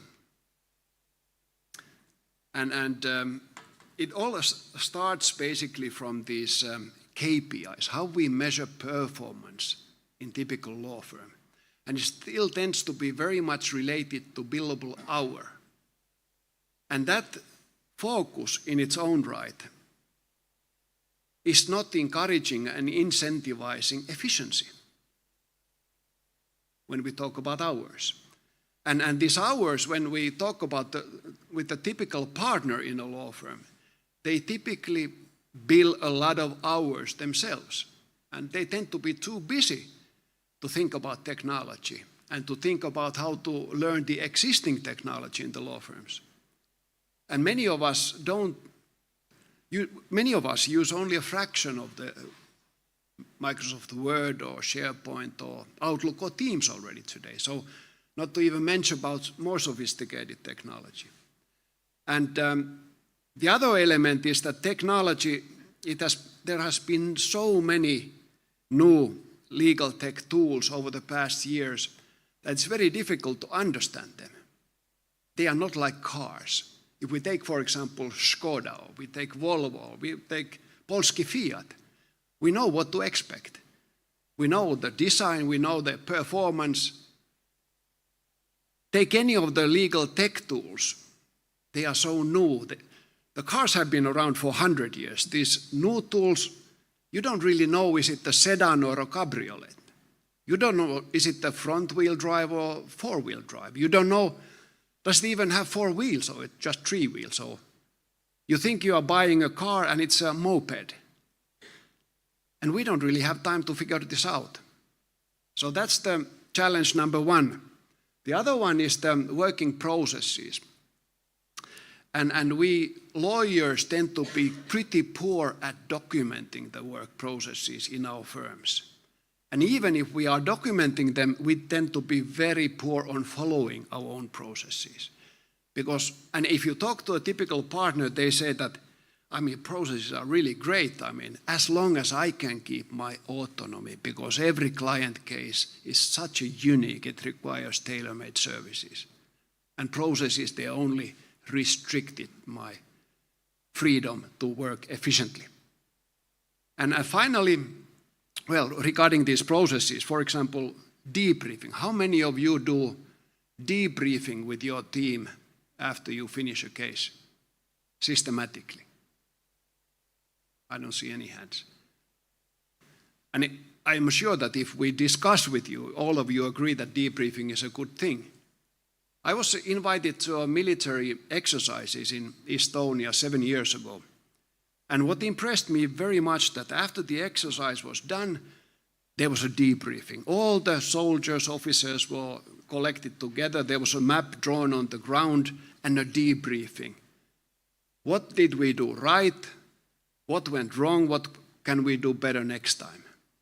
And in military, it's a natural thing because it's a question of life and death. You want to survive until the next time. But for us lawyers, it's not a question of life and death. I mean, we are happy not to debrief, sit here and make good money instead. I mean, at the cost of our clients, because the organization is not learning to the extent it could. And finally, partners, they tend to be these insecure overachievers, which means that we push hard. We push hard to everything what we do. But then again, why should we share everything what we learn? Why should we enter all the data to the system? If everybody else gets everything what's in my head, they don't need me anymore. And this leads to a lot of topics. We think that we buy new technology in a firm. And the question is that do we have already the processes and culture in the firm to use that technology? Often we don't. So the typical thing is that there's a trash in, trash out. And AI is not going to solve this problem. Maybe a little bit. Now what's the other approach then? Starts from documenting and unifying your processes in your firm, depending, of course, how many people you are. But when you start to be so many people that you don't see all of your colleagues every day, then you certainly would benefit from unifying and documenting the processes. And ISO 9001 actually is a pretty good way of unifying your processes. Does any of you have ISO 9001? Very good. 2. We started in our firm so that we were still very small firm in end of 90s in 3 countries already. And I saw that this is going to fail badly because we have so different practices in different countries, how we are doing things. And we don't know what the others are doing in the other office. So then we asked one lawyer to start to document the best processes in each firm. And it took 3 years to document all the working processes. And actually, he came up with 3 different sets of processes. One for Estonia, one for Latvia, one for Lithuania. And then we made this ISO certification 17 years ago. And over the time, actually, what has been interesting is that all these differences have disappeared. All the processes has been unified.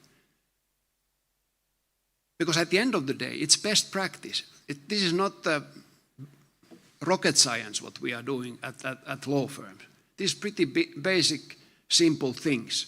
And a lot of these processes, they tend to be habits. And habit is not the best process. And once you identify the best process, then eventually people start to draw into it. And changing the KPIs, so changing the KPIs away from the billable hour into longer term KPIs, which benefit getting data into the system. And this relates to measuring how do you institutionalize client relationship? measuring how you manage knowledge and share know-how in your organization, how you collaborate, how you cross-refer, how you cross-supervise. And finally, measuring profit instead of hours and revenue. And that's when you start to see data coming in. So these are the preconditions for any technology in your firm, that you get these platforms right, is the processes and the KPIs. Processes and incentives. Now, when it comes to legal technology, then the first question is that, do we need a new tool necessarily? How many of you have Microsoft 365? Quite a many. And there are so many tools in it. How many of you are using a Teams Planner? Less. Some of you are using. That's a pretty great project management tool. I mean, we were looking around for a project management tool for quite some time in our firm before we realized actually we have it sitting in the firm already. It's a Teams Planner. Let's start with that one. Somebody thinks they don't quite agree with me, but that's a good... Huh? I have your team. Okay. Fair enough, fair enough. Then question whether this new tool, what you want to have, does it fit your culture and your processes? I was recently discussing with the managing partner of a big Nordic law firm, and he told me that they just acquired this fantastic new CRM program. Problem is nobody's entering any data into it. And they use it for managing the invitation list to their client events. You can do that with Excel, at least equally easy. And then finally, whether this does your management support for having any new tools. And typically what we see in law firms is that it's the IT team actually who comes with the new tools, and lawyers really hate it. Again, the IT team, something they are pushing on us. So implementing any new tools, it comes from the top. Whether the management thinks that this is a new way of doing work in our firm, and why is this new tool helping us to do work differently. Actually, it went even so far.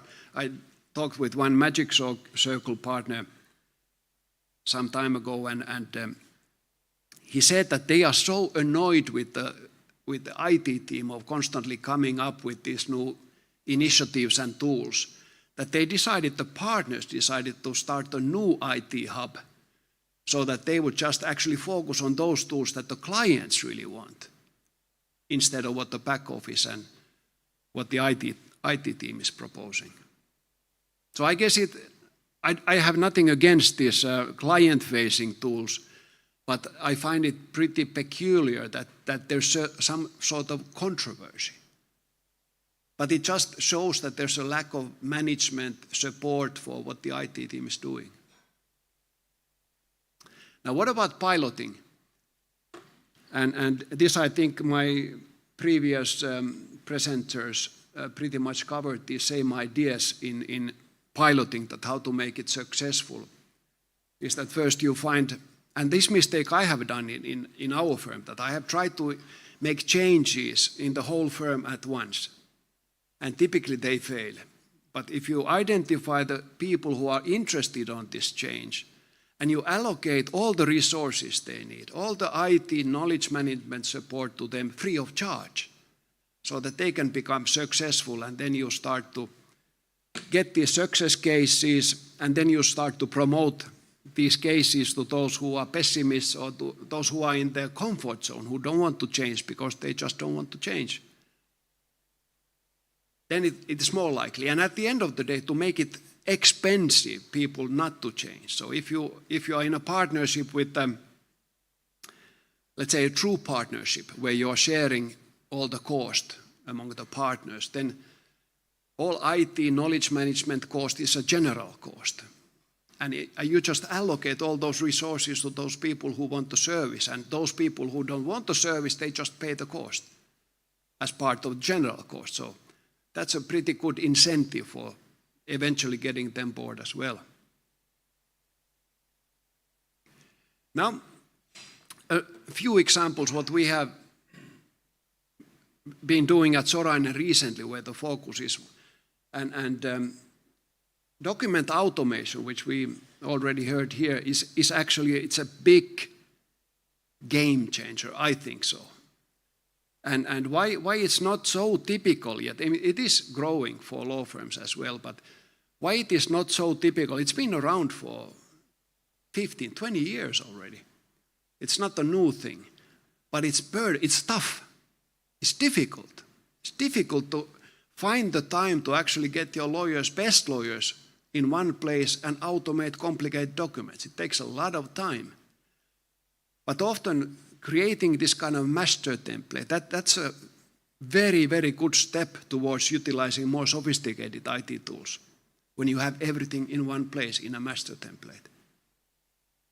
So we started a couple of years ago trying different platforms, and I think for us the kind of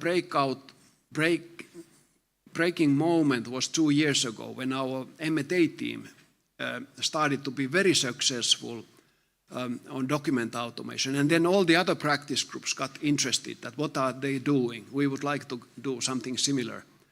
And last year we already saved more than 4,000 hours by utilizing document automation. But that leads to the next question, because 4,000 hours saved time doesn't convert to 4,000 hours or more revenue. It just saved time. So how do you figure out, how do you make more money because of this saved amount? Now the other thing what we have been doing is that over the past 25 years we have been building internally a practice management system. And we were forced to do it because we were operating in different countries. And what was a lucky accident for us that we chose a CRM program in the beginning. So we started to build practice management system on top of a CRM program. And then CRM became a kind of a very, very strong element of the culture in the firm to get CRM data in and how to analyze the CRM data. Now, about 6-7 years ago, the old platform became obsolete for us. It just outdated code, so we had to update it. And we looked what is the best in the world.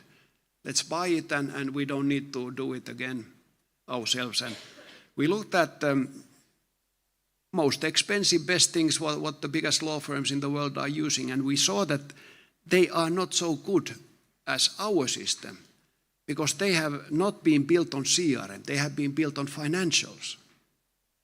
And CRM is usually just another module there, if at all. So we figured out that it would have been a big step back for us if we take anything from the market. So we decided to invest another $1 million to build a new platform for ourselves. And we launched it 5 years ago, and it's constantly been being upgraded. And last year we made a technology spin-off company called Crespect, which is commercialized, which now builds a commercial version of this. And Karoliina is from Crespect here.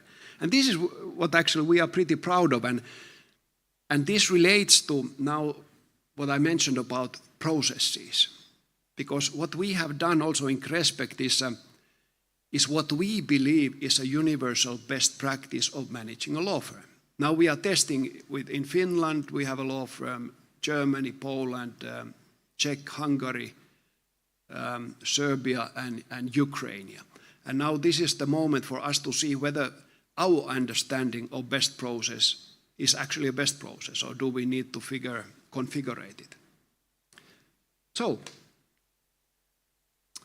thank you.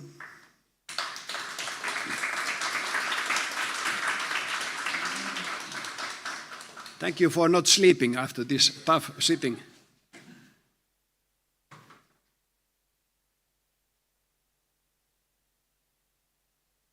Okay.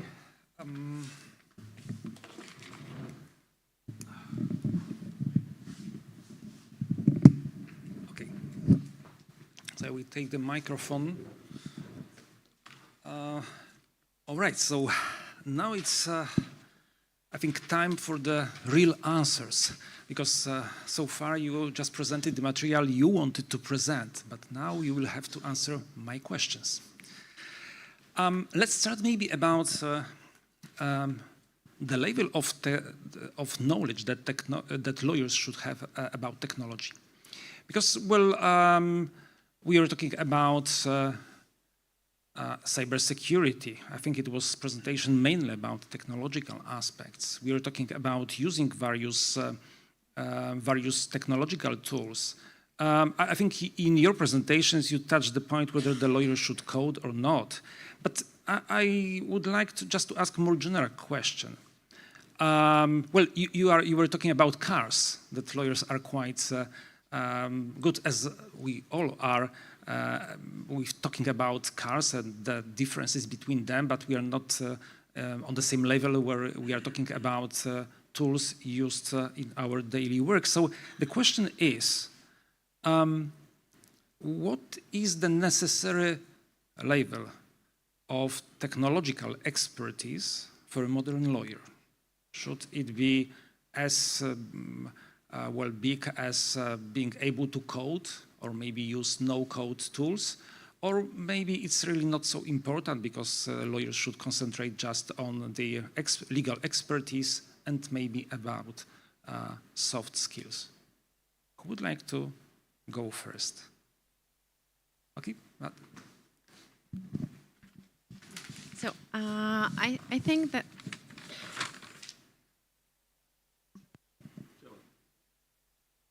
it works. So I think that it is important to have at least this kind of knowledge that allows you to render legal services in a more efficient and better way. I would say that's the safe place and the one that you need, not to stay in one place and not follow the innovations, because otherwise, you left behind. Okay, so we should simply learn well the new tools that appear in our practice. Yeah, I think we should be proactive and follow the innovations that might help us. Not being scared is a good start, I guess. And to discuss those technical issues with professionals and try to understand what they're saying. And I think not specific knowledge needed, but yeah, it happens that lawyers from time to time are coders too. So it's changing, but it's not a necessity. If I may, a couple of weeks ago, I read a newsletter which was saying the world is now niche. And in many ways, this is really about how broadly we want to spread our nets as lawyers, how many different subjects we want to explore. But in order to make this kind of decision, whether we want to specialize ourselves and maybe code a little bit more, or maybe we would want to work with the user experience a little bit more, maybe we want to more focus on visualization of information, maybe there are people who are more into processes. And in order to identify this unfair advantage, which is kind of unique to every single one of us, because we all have our different proclivities, we have to try out a lot of stuff, right? And many times lawyers are like, can lawyers code or should lawyers code? And I think, well, you don't know until you try. You have to actually just, take the first step, try something out. Maybe it will work, you'll end up loving it. Maybe it will not work and you'll end up loving something completely different. But as long as you tried it out, then it can work. And on top of that, with the technology skills, as Tomáš has led us to the question, I think at the end of the day, it is really a question of, do I have the skill or the depth of the expertise that I need in order to render what I want to render? Or do I have a team of people where you can have a lawyer/coder in there, you can have a lawyer/neuroscience expert, you can have a lawyer/designer/somebody who likes behavioral economics.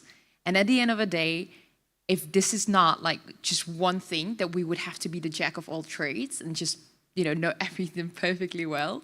It is also just about surrounding yourself with people that maybe also then inspire you to try out their favorite things and just figuring out what the niche is.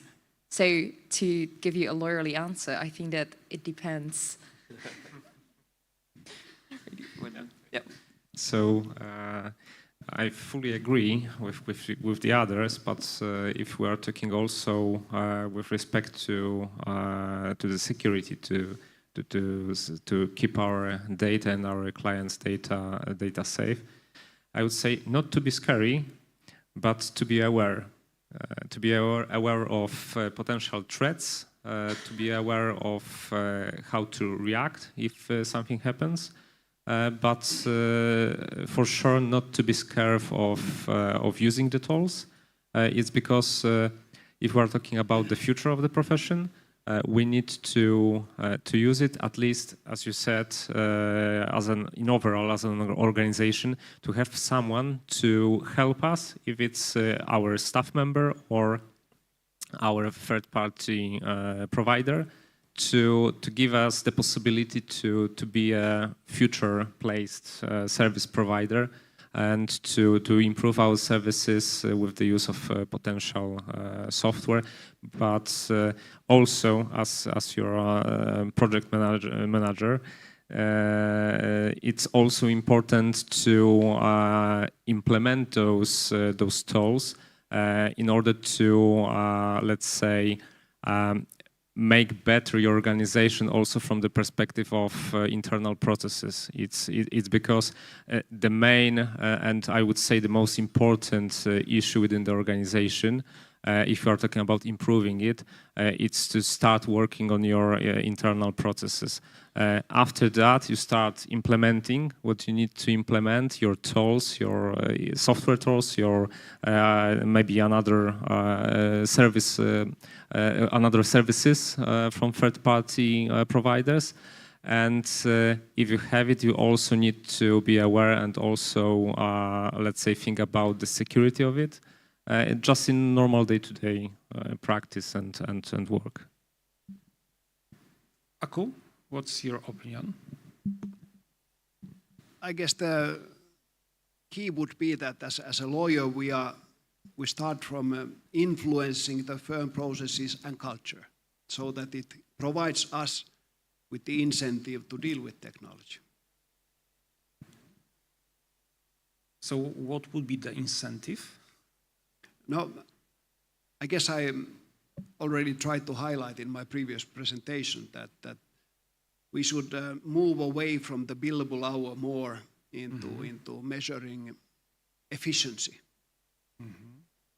and data, populating system with the data properly. All right, but is it really enough? I will give you an example of a practical, real situation that will happen in my team. So my team decided just to develop a tool. This is a kind of tool just for a potential client to assess whether it will be covered by the new NIS2 directive.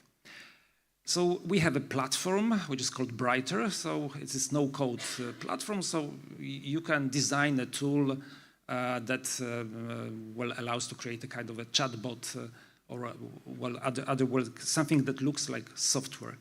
And so we started with a typical way of working with this product. So there is someone in London who is operator of this tool. So we gave the instructions, so someone implemented them. We got something prototype to test. So we had 100 comments. So it returned to London. Some changes were made. Then there was another session of edits. Finally, my team became so annoyed with this, going to London and back with comments. So they decided, they said that they want the access to the tool. They learned how to operate it in 1 hour, and they started to design the tool themselves. So, and then we finished the project in 1 week. Previously, we worked on it for 3 months. So when I was asking about technology and about the access of technology and about the level of technology that is needed by the lawyers, I thought also about this type of, I think, skills or curiosity in lawyers. That, in fact, we are quite accustomed to the situation that all technical issues are instructed, well, to someone else. We are just a provider of the essence of legal advice. But I think reality now is that if we do not know how to use these new systems, we are slower. We cannot, in fact, use well, new tools than maybe other lawyers. So I think we simply risk being behind competitors. So the question is, I would try to rephrase it because I did not receive I think, the proper answer so far. So what modern lawyer should know about technology, and whether, well, modern lawyer should have his hands somehow dirty in technology, or it is enough for him just to be aware of the existence of technology and being able to instruct someone to use it on his behalf. No, if I may start, I think your team is pretty unique in the sense that it is interested on building tools on Brighter. It's still clear minority of lawyers that I know are interested on piloting and trying like you are. But the precondition, which is good on these low-code things, is that they are pretty easy for lawyers to learn to use if they want it. We also, the current document management platform, document automation platform, what we have, is so easy to use that lawyers actually can do it. And we have trained tens of lawyers to automate documents themselves, and which is a very different, let's say, approach than many big law firms where they have IT team to automate. Interestingly, I discussed with one very large law firm in north of Europe. They started document automation already about 15 years ago. And I was very impressed about their development. They were teaching 5 IT people to automate with Contract Express, which is pretty complicated tool. You need IT people. Probably your tool is much easier for the automation purposes. And they really made 5,000 documents. They automated within about 7-8 years. And I asked this lawyer who was heading this process that you have these 5 IT people who are now, let's say, automating. What do you do with them? What do you do with these people when you have automated everything? He says that this is just the beginning. That this is just the beginning because automation is such a basic thing that these code writers, IT people, they will start to utilize AI. They will start to do much more sophisticated things once we are there. Okay, and then I met the new managing partner there were a few years in between, so I met the new managing partner last autumn. I asked the new managing partner, I mean, what are you now doing with this, all the IT people you have in your firm? What is the new exciting project? And he said, you know, Aku, nothing. We have I'm now new managing partner. I really have so many, let's say, other important things, and the other partners in our firm don't really have any ideas what to do with them. So question is that so much depends on the leadership. Who puts the direction? Where is the firm going? And all of a sudden, if you don't have this clear direction, it may just be that things stop. Unless you have actually built, like you are doing, with teaching the lawyers from the very beginning to use these tools who are pretty simple for the lawyers to learn. And that's how to actually keep the momentum building up, rather than perhaps training your IT people to do something what the lawyers don't know what to order. So you either should be your own boss with technological competence, or if not, try to find someone who will be, well, your perfect boss with such a set of skills. Barbara, do you agree with this? So, a big caveat before I answer your question is that I am a lawyer who at a certain point started coding and I absolutely loved it, and it completely like changed the course of my career and like completely changed the way that I look at the world. So I might be a little bit biased here. In general, one of the things that I mentioned during the presentation was the importance of something called algorithmic thinking, which essentially has some of the very basic building blocks that compose essentially every single code that currently exists. Because at the end of the day, it all goes to these fundamentals, which are kind of easy to grasp, especially for us as lawyers, because we work off conditions. If something, then something. If you are going too fast, you're going to get fined. We have all sorts of different concepts, which are kind of easier for us also as lawyers to understand, because we're all rules and processes-based people. And so by grasping these basic blocks, then you can absolutely build no-code applications. You can absolutely adjust to the different technologies if you want to. And if you have two things, and that is one of them is the interest and the excitement. Let me learn something new. Let me learn algorithmic thinking. Let me explore these things. And then the second thing that I think Aku is very nicely emphasizing, and that's the leadership and the culture. Because I don't know if you've heard, but for example, every single Google employee is encouraged to spend at least 20% of their time on their core job related tasks.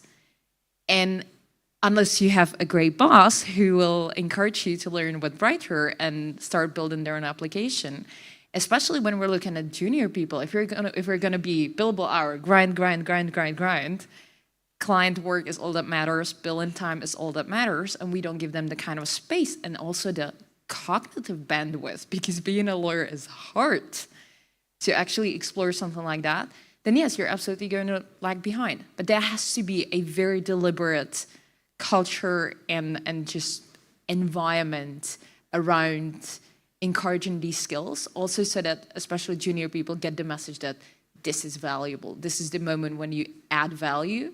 And when you do add this value, that it will be also reflected in all of the metrics and in everything else that we consider important within the firm. I will try to answer the same way and short, because again, I will repeat, my idea is not to being afraid to start your friendship with technology. So congrats on being a coder. I think it's a great thing, but still, we are not trained that way. That my opinion, as a lawyers, to be a good coders. I thought about it, but then after a few discussions with my engineers, I realized that I will never achieve that level of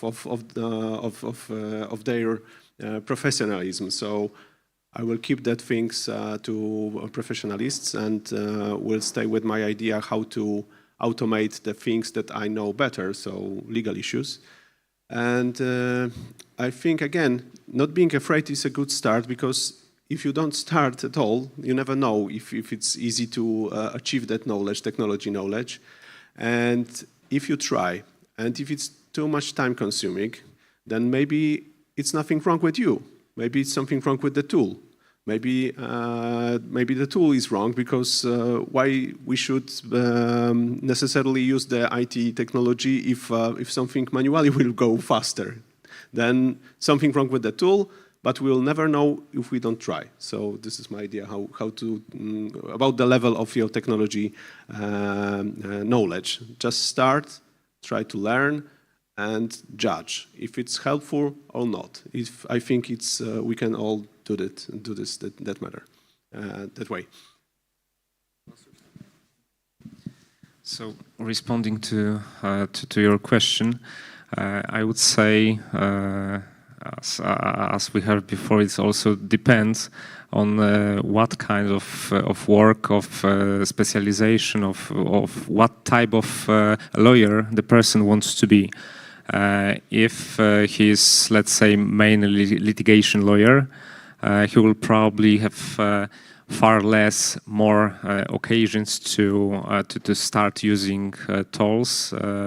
On the other hand, we could easily have technology lawyers who are supposed to at least know something about the technology side of their project.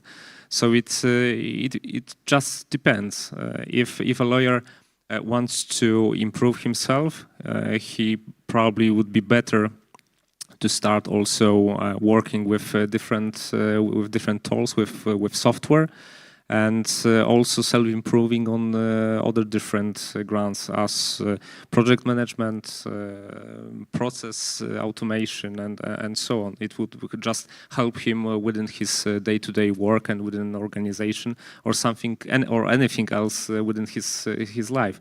I would say that maybe it's moving professional side of our life into the private zone, but you could also easily try to use project management within your even private side of life. So just it. Okay, so the next question. I think in your presentations, a point was touched. I think Aku said habit as a process. That many lawyers, habit as a process. That many lawyers don't know exactly what they do because they just know what to do.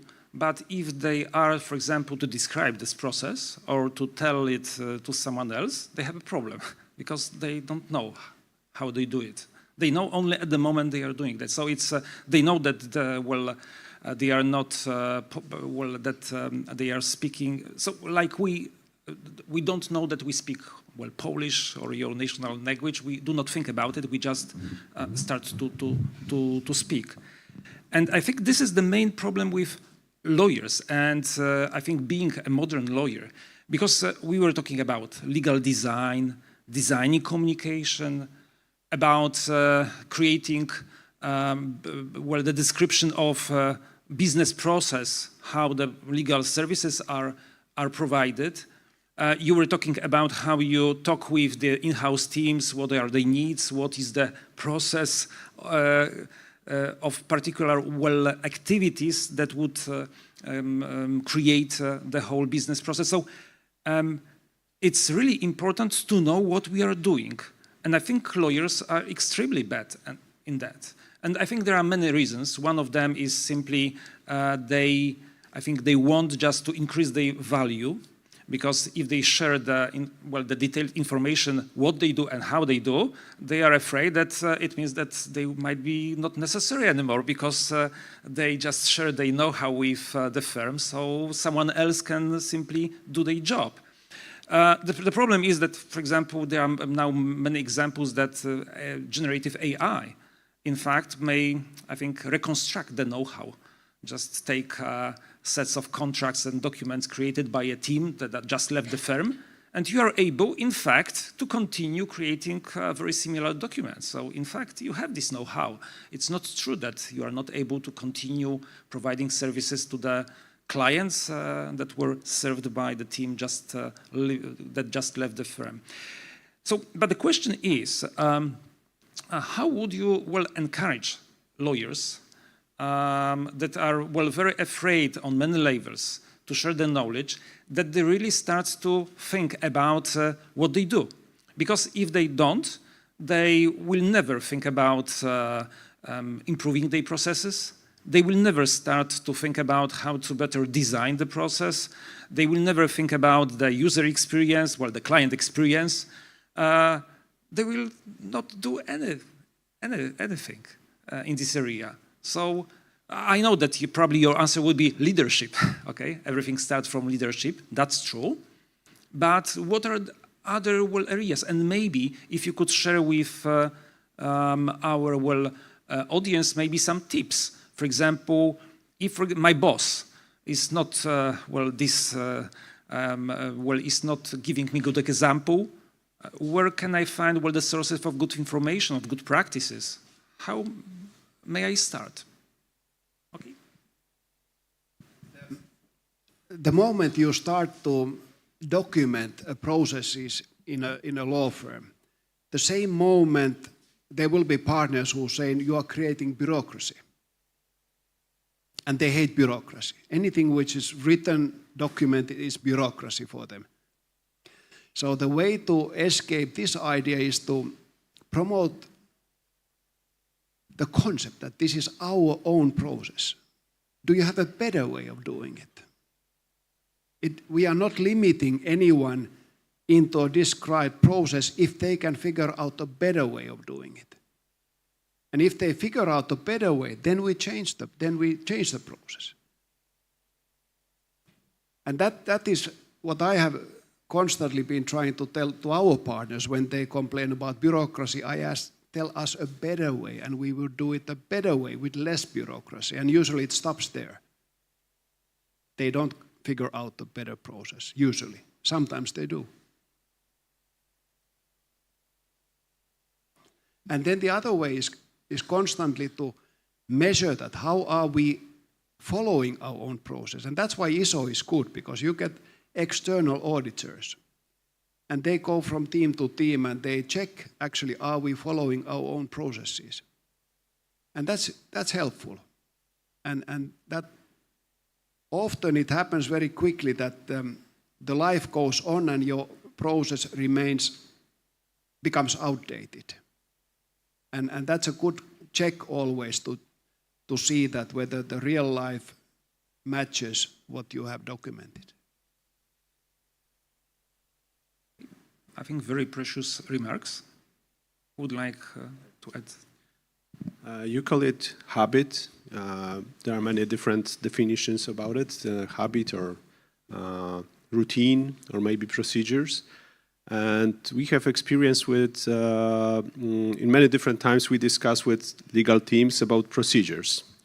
And we could have good habits, good routines, and good procedures. But from time to time, we have such discussions when we offer our system, and they say it's not according to our procedures.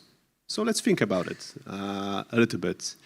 What is wrong? If we have a system which was prepared by or adjust universal by many different legal teams from many different branches, maybe, because we are not sure, of course, it's not a proper answer that our system is the best and this way of proceedings is the best way.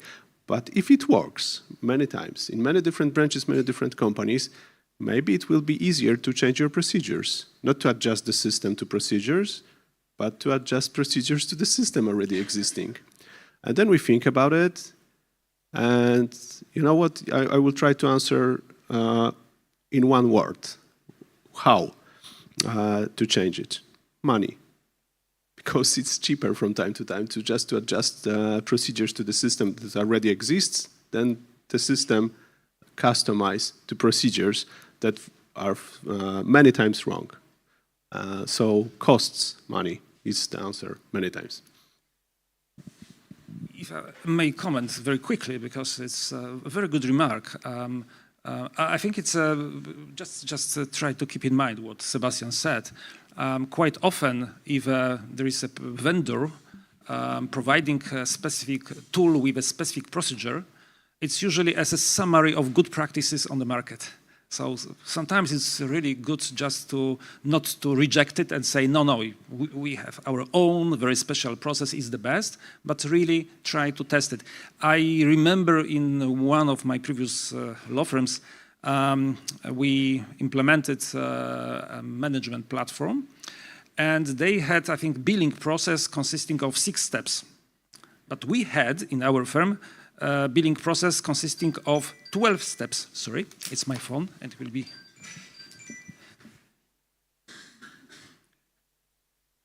You mean billing process is the process from entering time into timesheet to the moment of sending the invoice to the client. So 6 to 12. And we decided, no, it must be 12. So they adjusted the software to our needs. But you know, after 2 years, we had to resign from our idea because it proved that process of updating so amended software to, well, and keeping it alive would be very, very costly. So finally we resigned, and then we found that 6 steps procedure is much, much better. So really, just listen to what the vendor is suggesting. Sometimes he might be right. So I think that there's one very important thing, and that is that change has to be designed. Like, change does not happen, and it does not happen organically, especially not in the legal field, where there are individuals with high degree of autonomy. Lawyers really don't like to hear when anybody's telling them that they should do something. That's a common trait for our profession. There is so many individual tendencies that make great partners, but also need to be taken into consideration when we are deciding how we're going to usher the technological change or any process improvement as such. And so it is really just like any other process. It is as if we decided tomorrow that we're gonna make an app on whatever subject. And so we would start by defining our users. What makes them tick? What is the thing that like works for them? Is this partner more into numbers? Is this partner more into stories? Is this partner in having very happy clients? Or what is the key things that matter to the individuals, and how can you best cater to them? It has to be designed so that you are nicely distributed over the what is called the diffusion curve, because you have different people in your organization. You will have people who like jump at every opportunity to play with the new tech, and then probably you don't have to spend that much time convincing. Then you have people who will just oppose everything. So maybe you can start off with the easier use cases and then just use the tidal wave of like, hey, everybody's really liking this. It is basically a traditional thing now. You can join us, it's all right. And just like implementing different techniques based on who we have in the organization and talk their language, especially, and talk to them in a way that they will feel like that this is still their business, that this is still something that they have very strong grasp of. Because at the end of the day, change is a question of control. It is a question of understanding what is happening. And at the end of the day, making it a very transparent process is essentially the only way how to make it long-term. Because it's very easy to get excited about something, but it's very difficult to sustain it long-term. A great remark. I would totally agree, and also add the need of, let's say, have a specific approach to your own staff within a bigger organization. It's because when we are talking about legal market and legal profession in general, not only in Poland but also in different countries, I would say that the statistics shows that something around 20 to almost 30 people on the market are thinking about changing their profession because of their job, day-to-day work, the activities, the things that they are doing on daily basis. So in order to make them happy and eager of any transformation, automation and use of the tools just give them much more interesting work to do, and also give them more time to improve themselves and to have relax and to may have spent time with their families, and if they will have it, I suppose that their approach will change and those stats will fall down.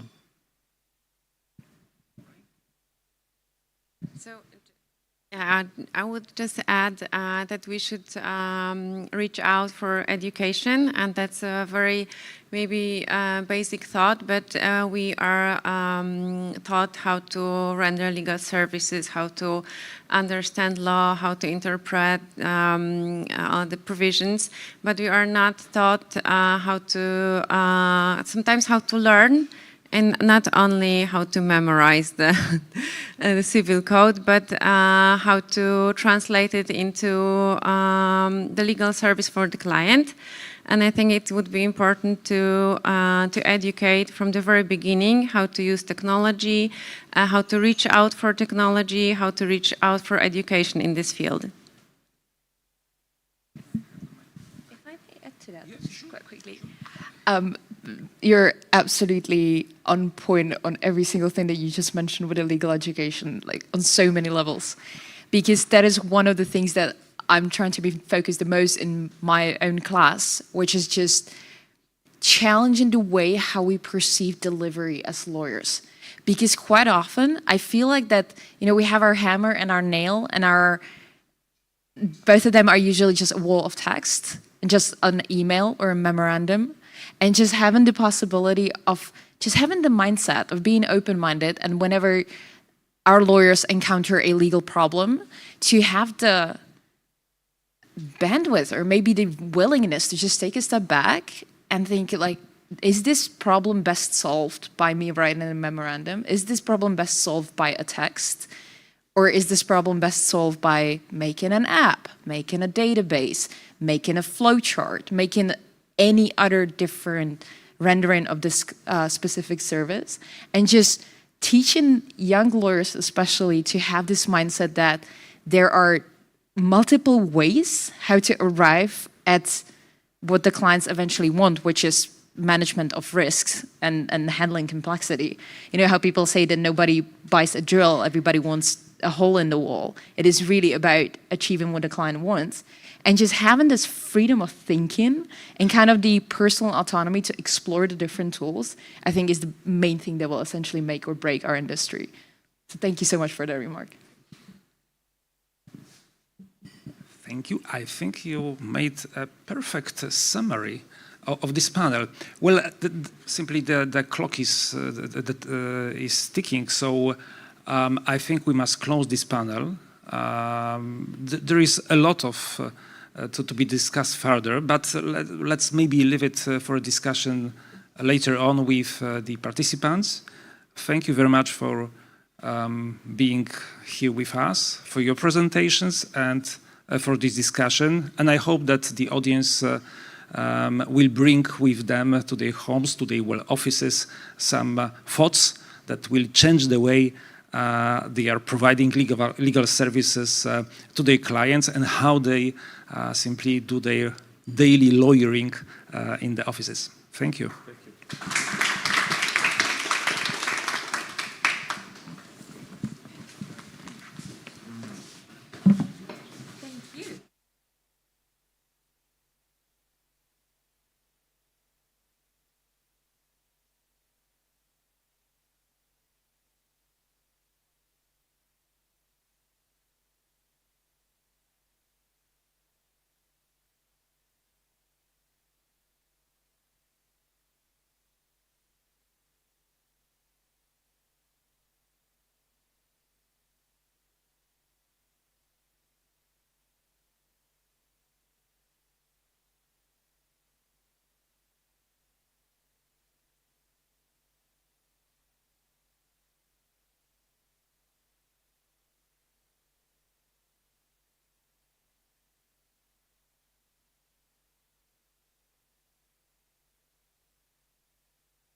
All right, so I hope that you enjoyed a short break, and now we start with the second panel, which is entitled Technology and Lawyers. So we will be talking about similar problems, similar issues as in the first panel, but just before we have different set of speakers from a different angle. And I hope that the discussion will be as fruitful as it was before.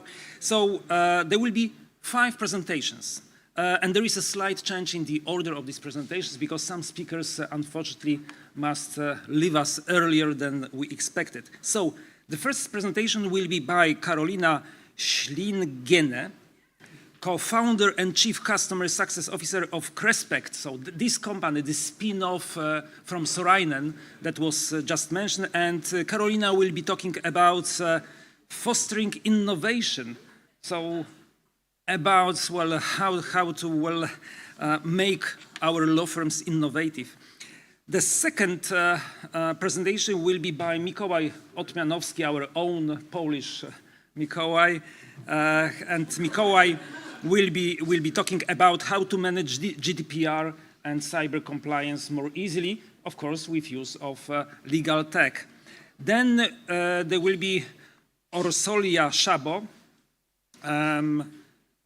CEO of Invest CE, Legal Tech Consultancy, and she will talk about legal ecosystems. Orsolia has a huge experience in advising companies in implementing various legal tech solutions, so I think it might be very useful to her experience that she would like to share with us. And then we have Aidas Kavaliauskas, co-founder at Amberlo from Lithuania. Aidas will talk about how to encourage lawyers to use technology. So I just wonder whether your approach will be similar to what was presented before or slightly different. And finally, we will have Alexander Turkan, president of Bar Association from Moldova, and he will talk about how online legal services and online voting were implemented at Bar Association meetings, so practical application of technology in the daily life of the bar. All right, so let's start. Karolina, the floor is yours. Yeah, the clicker is here. Hi, everyone. Hi, those who are online. Hi, Mom. She's not watching, but anyways, if she does. So I'm Karolina. I'm a lawyer by education, yet I never really appreciated working as a lawyer because of reasons, and I'll tell you why. Then I switched working in law firms, yet at their business development and marketing departments. I worked for lawyers to help them manage their business. And in this area, I see a lot of managerial issues that we as lawyers can improve. So we are at this stage when we're expecting something to change. We're expecting a magical pill. We're expecting that an app, a software, maybe AI will solve it all. Because we're having all of these external pressures from clients, from our customers, there's lack of talents. No one wants to work in a law firm. You know, when I was studying law in Vilnius University, law as a profession was a masterpiece. And law students were aiming to work in law firms. You know, it was a privilege to wear suit and tie during classrooms because you were going to go to the office to work in the law office. Now when I speak with law students, they say, like, when I ask how many of you would like to work in a law firm, there's not a single hand usually in the auditorium because law firms are not as attractive anymore. So we have these struggles, right? No one wants to work in a law firm, unfortunately, very much enthusiastically. And even though I'm not a lawyer anymore, like I've switched this direction, my brother, for instance, considers that it's a huge fail. Yet now I feel that I'm flourishing in the industry, in the same legal industry, but in the startup industry, and I will tell you why. So we are hoping that it'll change, right? That all of a sudden we will change how we work. Yet what we see is that when all these big initiatives come, and there's some 70% support that, okay, we're gonna change it, we're gonna change the way that we're working, but then only one third out of your colleagues will support when this system, when this software, when this tool is implemented and is in place. And 1/3 is a good conversion rate. To have at least 1/3 ambassadors, that would be brilliant. But when I speak with law firms from across Europe, South America, North America, Australia, every other law firm has an experience about a failed implementation of tools. Let it be document drafter, let it be clause library, let it be CRM, they have terrible experience in doing that. And what we hear, we read articles like why law is so slow. We hear examples that 77% in-house departments, 77% of technology implementation within legal departments, they fail. And 85% in general of big data projects usually fail. So we want to change. We're in this environment when no change is happening. We feel this fear of missing out. Everyone's talking about we have to do something. Everyone's investing in technology. But there's no traction. Somehow it's not working. So what is it? So I tried to look at it. And several years ago, I finished another master in international business because, master in law was not cool enough somehow in these days. So I looked at this legal business as such, as law service as such. And the main hurdles for the innovation in this field, it's quite obvious actually. There's no deep science in it. It's because of who is doing this business and how we're doing this business. So let's start with lawyers. What is so wrong with us? How are we so different, right? So Paru already mentioned that we are way more skeptical than the general society. We need change way more urgently than general society. And it's a research made by Professor Richard in 2002. And the beauty with the academic papers is that, if it's not proven wrong, it's still valid. So it's 20 years that these lawyers' personality traits are being discovered, analyzed, and they still define us as a profession. So we're way more skeptical. We need the decisions way more urgent. We're not as resilient as general society. So when, then big change is coming and, our clients are ready to adjust to change, we're still using our typewriters because that's the way it should be. And we're way less sociable. Let's agree on that. That's just, that's the way we are. Maybe some lawyers like me were way more talkative and open and blabbering like I am. But in principle, consider your classmates, consider your friends. We're definitely way less sociable than general public. And we are very, very autonomous in making decisions. We know better how to handle legal business. And we do not need, we might hire very expensive consultants to advise us on how to handle our business, but we will know better. And we will implement it our way, right? So it's not that we as lawyers are unique creatures, but we form bubbles of lawyers.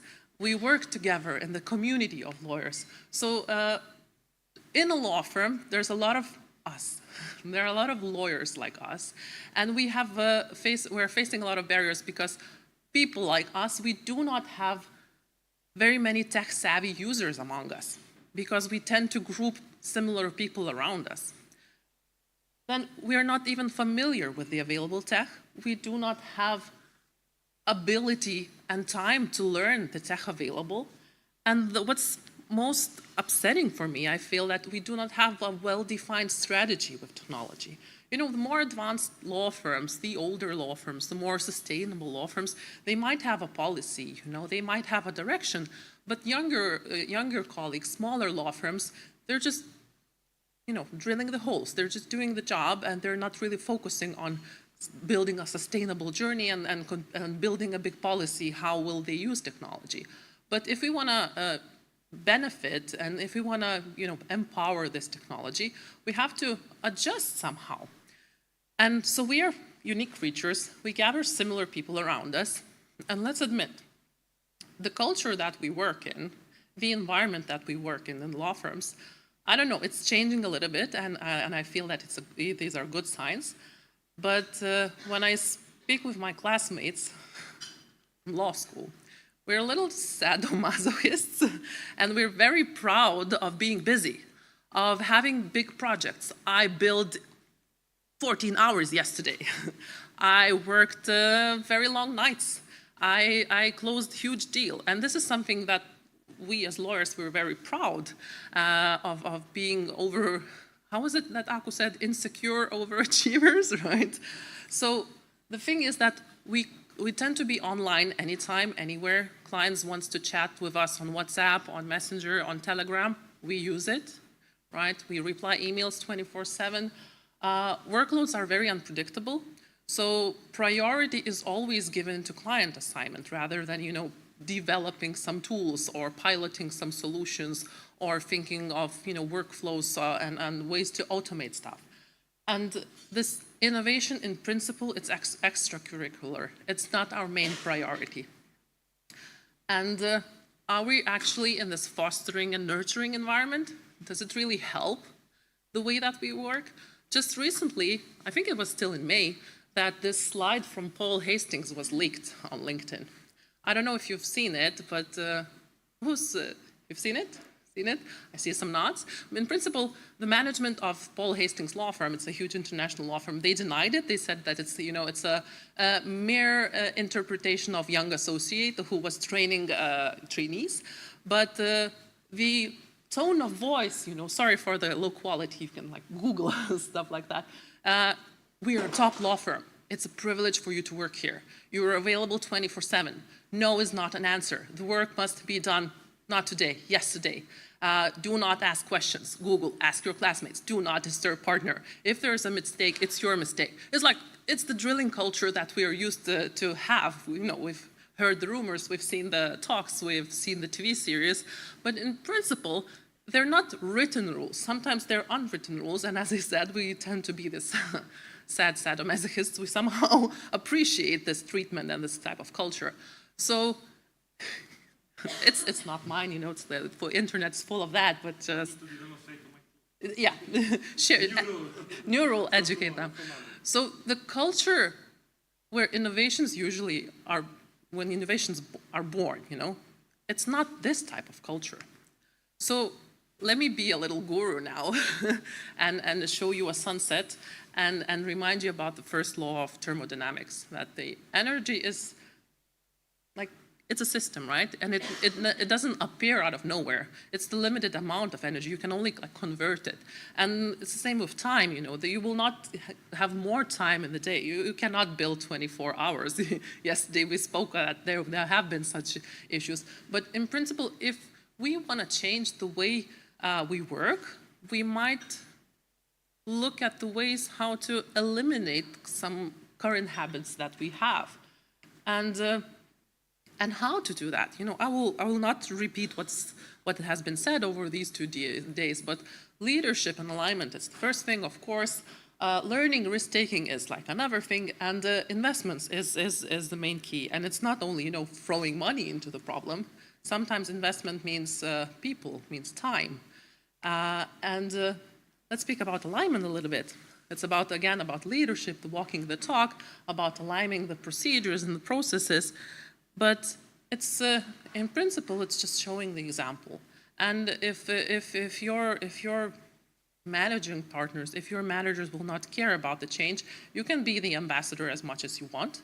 No one will, implement it, and you're just simply wasting energy.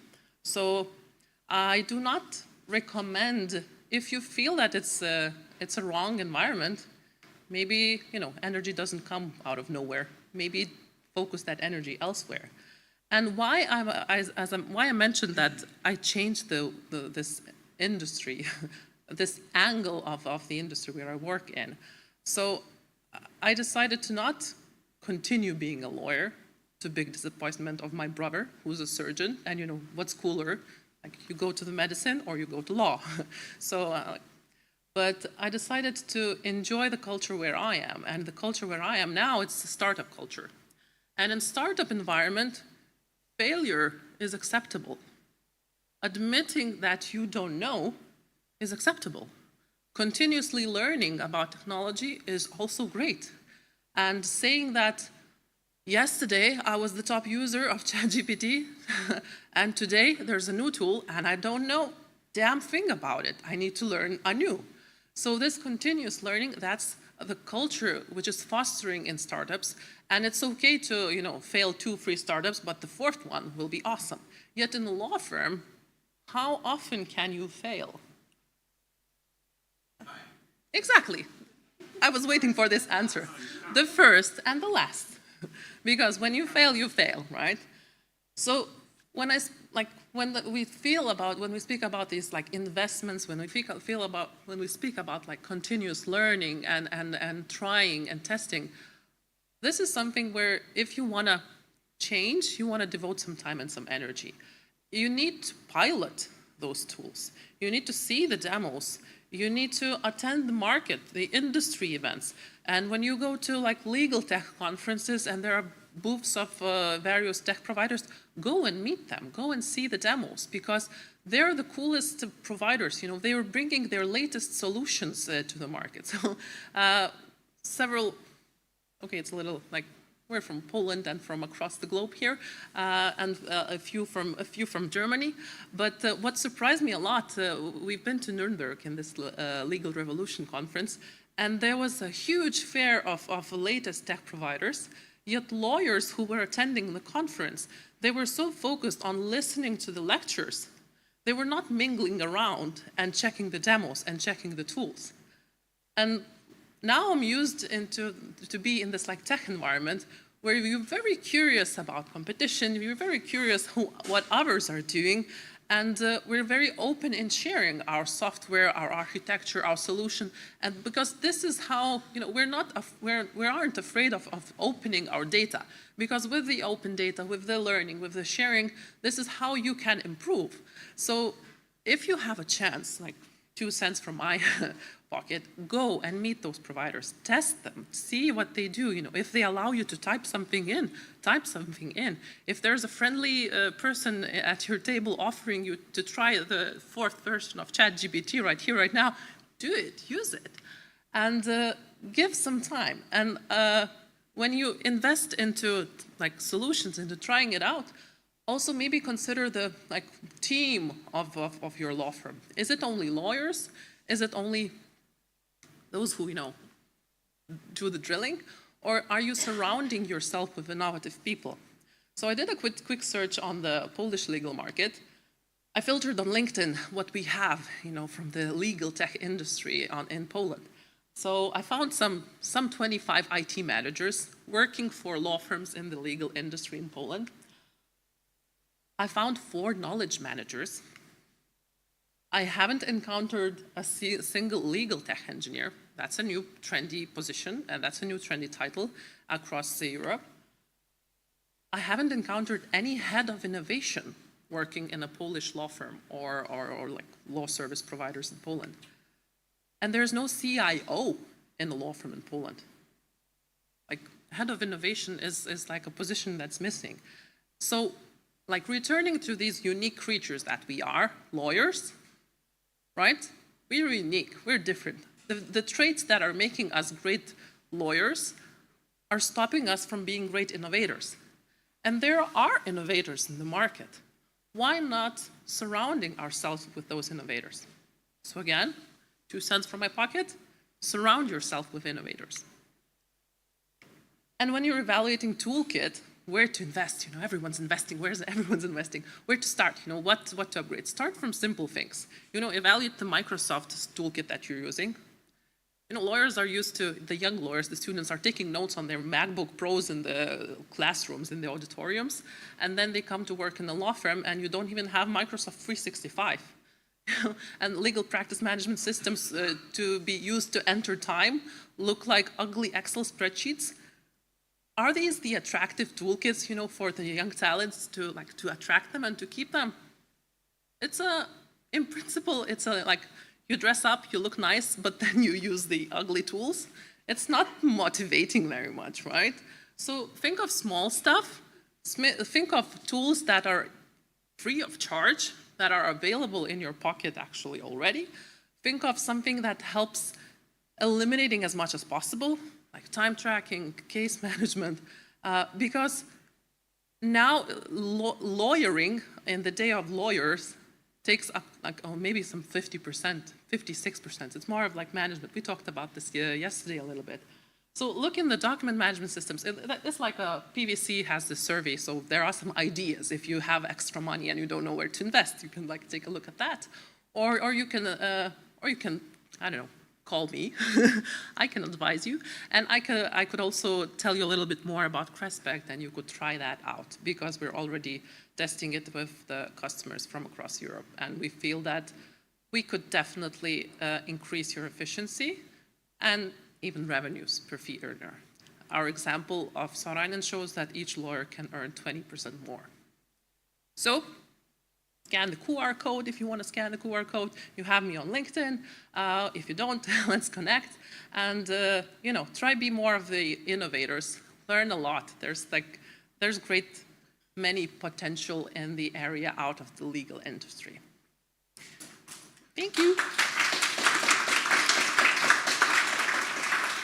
And sorry, I have to apologize. I'll have to leave, but I'm going to be this night in the party. So if you have some ideas to bounce back, let's continue the conversation. And if not, just find Karolina on LinkedIn, just connect, and then you will have the constant flow of new ideas from Karolina. I will encourage you creating your own ideas. All right, okay. Okay, so now it's time for Mikołaj Otmianowski and GDPR. Oh, actually. I hope, now it's going. Okay. Thanks to Przemek, I have who threats you, I believe, strongly. And now my task is easier, but why it's not going? It's not working? No, now it's too fast. Sorry about that. Okay. Internet connection failure, fire, flooding, power surges, disclosure of login details to third party, disclosure of login details to employees or coworker, disclosure of cryptographic key or password to encrypted data, loss of internet access, intrusion into physical location, expiration of TLS certificate, unauthorized copy of data made, destruction of backup, destruction of hardware, system configuration error, hacking attack by physical connection to corporate network, hacking attack by brute force attack, cross-site scripting hacking attack, DDoS type hacking attack, man-in-the-middle hacking attack, phishing or other social engineering hacking attack, ransomware, SQL injection, hacking attack, infecting or connecting a keylogger, hacking attack with a virus causing a data loss, with a supplier hacking attack.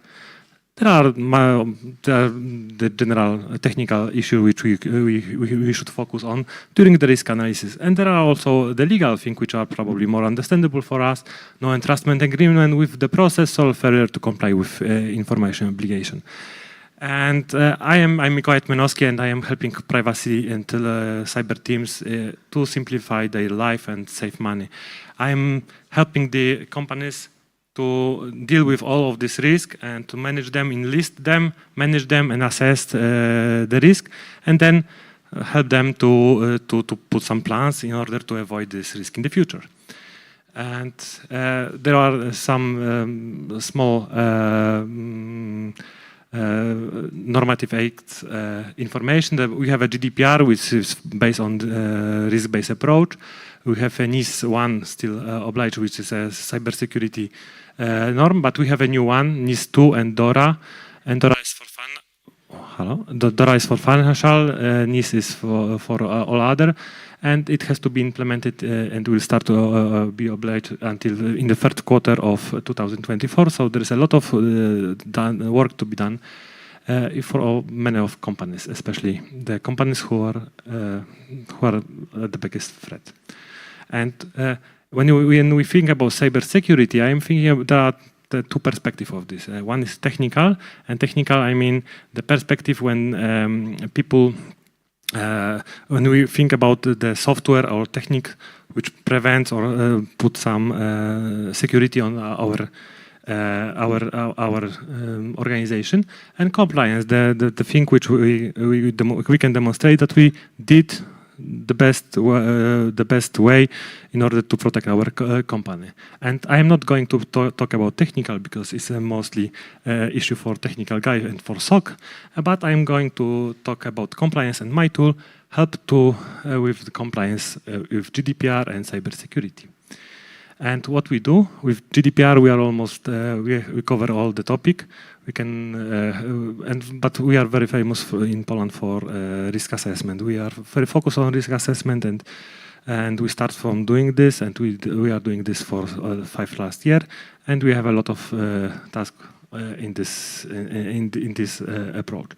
But we have all our register which is needed or which is convenient to have. But with cybersecurity is our new model.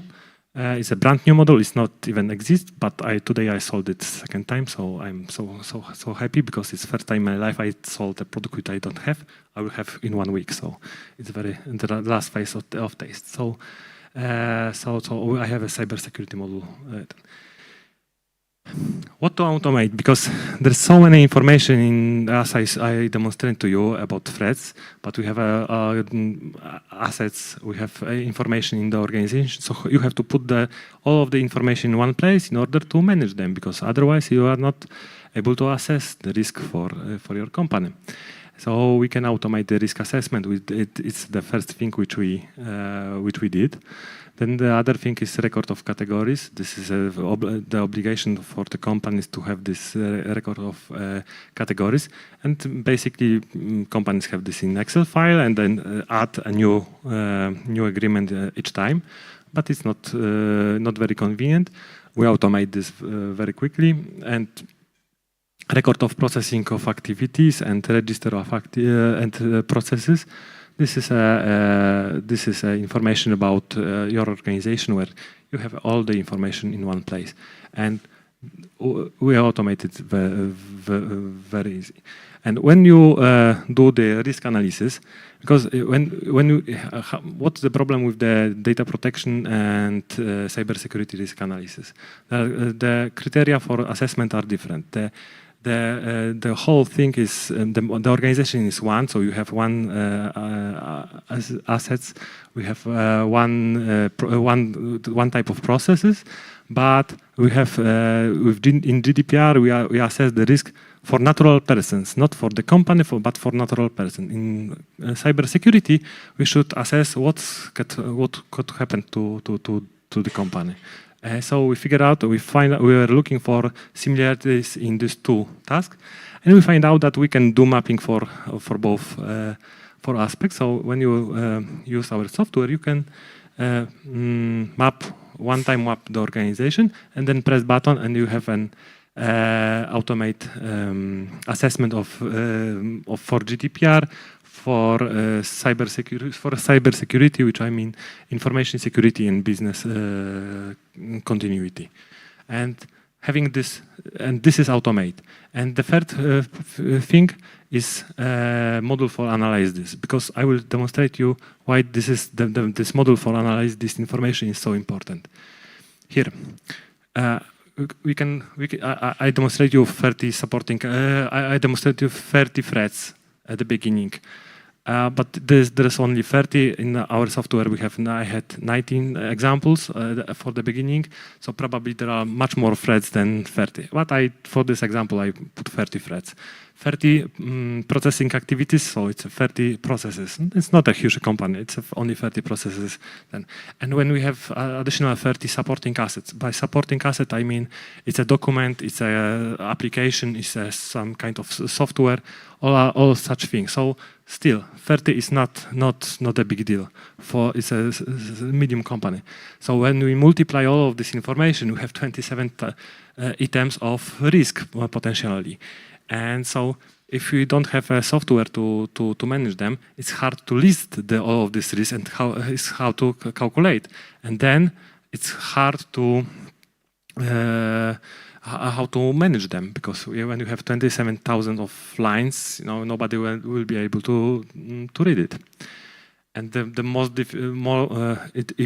this is more difficult because that was only for GDPR. When we have a second instance for cybersecurity, we can double this 27 lines, so it's like 54,000 line instance of risk to be analyzed. So it's a huge number of risk which should be analyzed. And that's why the model it's important to have a model which you can analyze them, and then you can improve your organization, and you can set up plans for recovery. This was one thing. So it was about risk analysis. What we automate in our software as well. We combine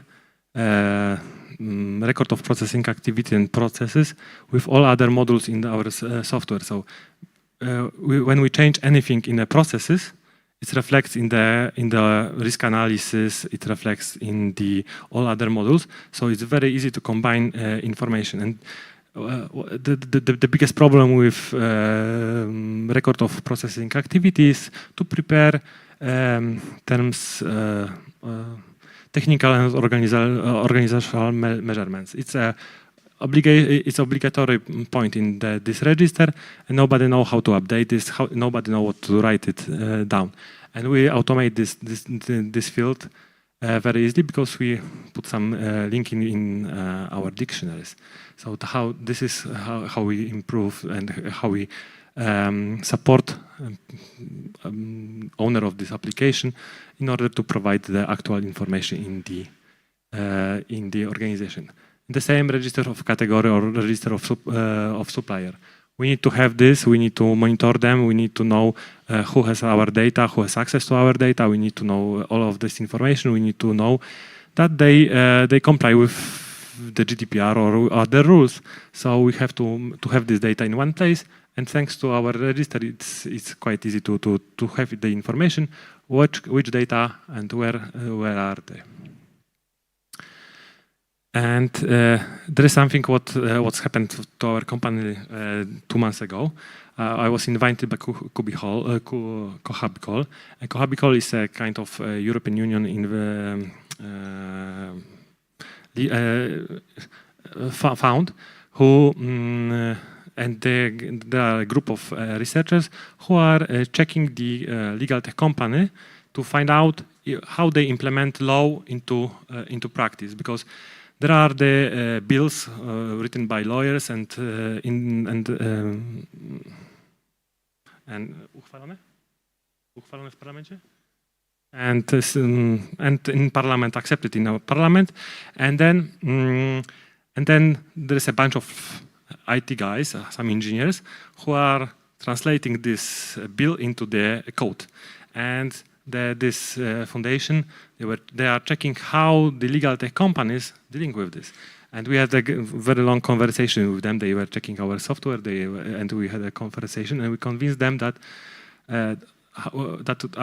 we put a lot of effort in order to put the methodology and to give the final decision to the owner of this data. We are not the side of on any aspect. Even if we have some automatization in our software, at the end we'll give the information and the possibility to change everything and modify to the user. So we are very surprised, and this is it. Okay, thank you very much.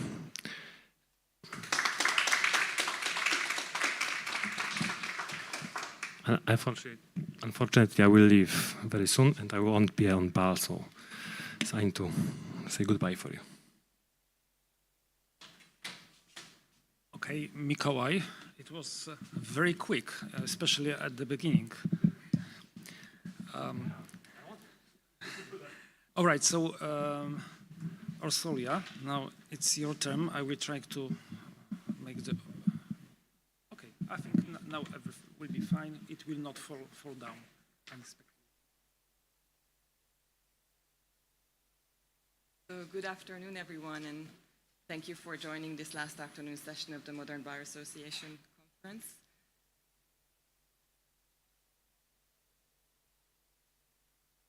It's such a pleasure to be here back in Warsaw. Thank you so much for the invitation. So nice to reconnect with the legal community in Poland and with all the legal innovators from across jurisdictions. My name is Orsolya Szabó, and some of you may know that I'm a lawyer by background. I used to work as an M&A transaction lawyer.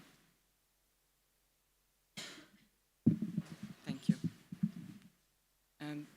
I used to work as an M&A transaction lawyer for big law firms, and some of you may know that it was about in 2016 when I quit this law firm environment in order to work with legal technology solution providers and to implement technologies with legal teams. We work with both law firms and in-house legal teams as well. And so together with my colleagues over the last several years, we've been bridging this gap between traditional and modern, and we set up a portfolio of technology partners that we trust, and together with them we did a number of projects that led to several conclusions, and I thought it would make sense to share a couple of these conclusions with you today. So first of all, legal technology is certainly not only for big law firms that have a lot of money to invest in innovation projects. Actually, we work with a number of tools that are highly affordable, and they make even good sense to invest in for smaller and mid-sized teams because of the huge impact that these tools have on internal team collaboration, but also on client service. And also we found that legal technology tools are very often highly intuitive and user-friendly. And so I would say that many lawyers generally could learn to use these tools in the blink of an eye, so they are very intuitive and definitely not something magical. But when it comes to change management process itself, the implementation part is the tricky, and especially if you're coming from a larger legal team, you will certainly need to make it a team effort as well. You will need to have the change makers in the team, those curious minds who like to test new technology solutions and explore new ways of working. But you will also need to have the decision makers, of course, who will approve of strategic plans and have budgets in place for these solutions. You will need the project managers, and you will certainly need some IT support to make sure that the integration between your traditional way of working, your IT infrastructure that you're used to, and the new technologies, this integration is nothing less than optimal. And so when it comes to the change management process itself, we found that in our vision, this legal ecosystem is this highly supportive professional environment where traditional meets modern and where all these resourcing and commercial strategies fall in place in order to enable a more efficient, a more accurate, value-added, a better legal service delivery. But before we dive into more of what a legal ecosystem could look like, I wanted to share with you a couple thoughts on why this ecosystem environment is particularly relevant for law firms, I would say. So from several studies over the last several years, it has been obvious that less legal work is getting outsourced to law firms. We've seen studies that, we've done studies ourselves as well, and we've seen that 5-10 years ago, it was about 60% of a corporate legal budget that was outsourced to law firms. So the paradigm whereby commercial law firms would make traditionally their money is changing. And in 2022, last year, it was already 54% of corporate in-house budgets that stayed within the corporation. And then that is actually up from 49% the year before in 2021. In addition to that, 47% of deputy general counsels say that the law firms are no longer an effective solution to the problems they are currently facing. And that is a very recent study report published by Axiom and Wakefield Research earlier this year. And on top of all that, there's also this new trend whereby corporate legal departments are creating their own legal operations ecosystems, their own, they review more holistically their broader options. They're also looking at technology solutions themselves. And the purpose of all this, of course, is to optimize their own legal operations and make sure that the right work gets done by the right people, right place, at the right price. And so when law firms consider a legal ecosystem, it really needs to be this safe professional environment where they build up these long-term partnerships with technology providers. And we found that these legal ecosystem environments are very beneficial for all parties involved. So certainly law firm attorneys need to have access to all those tools that make them work more efficiently, more effectively, where they can provide a more streamlined service to their clients. Clients, on the other hand, certainly benefit from this more tech-assisted law firm service where they can get a more holistic access to legal and technical expertise. And finally, this environment is also beneficial, obviously, for technology providers. And I mean particularly those solutions that are still privately held, that didn't go down the venture capital rabbit hole, because we've seen several tools that were developed by lawyers for lawyers, and we found that those solutions that still have full control over their platforms, they are really highly motivated to share their best practice tips, to share their expertise with the legal end users. And so a tech-enabled professional environment, this legal ecosystem, needs to be a place where lawyers can go ahead and start piloting using technology solutions.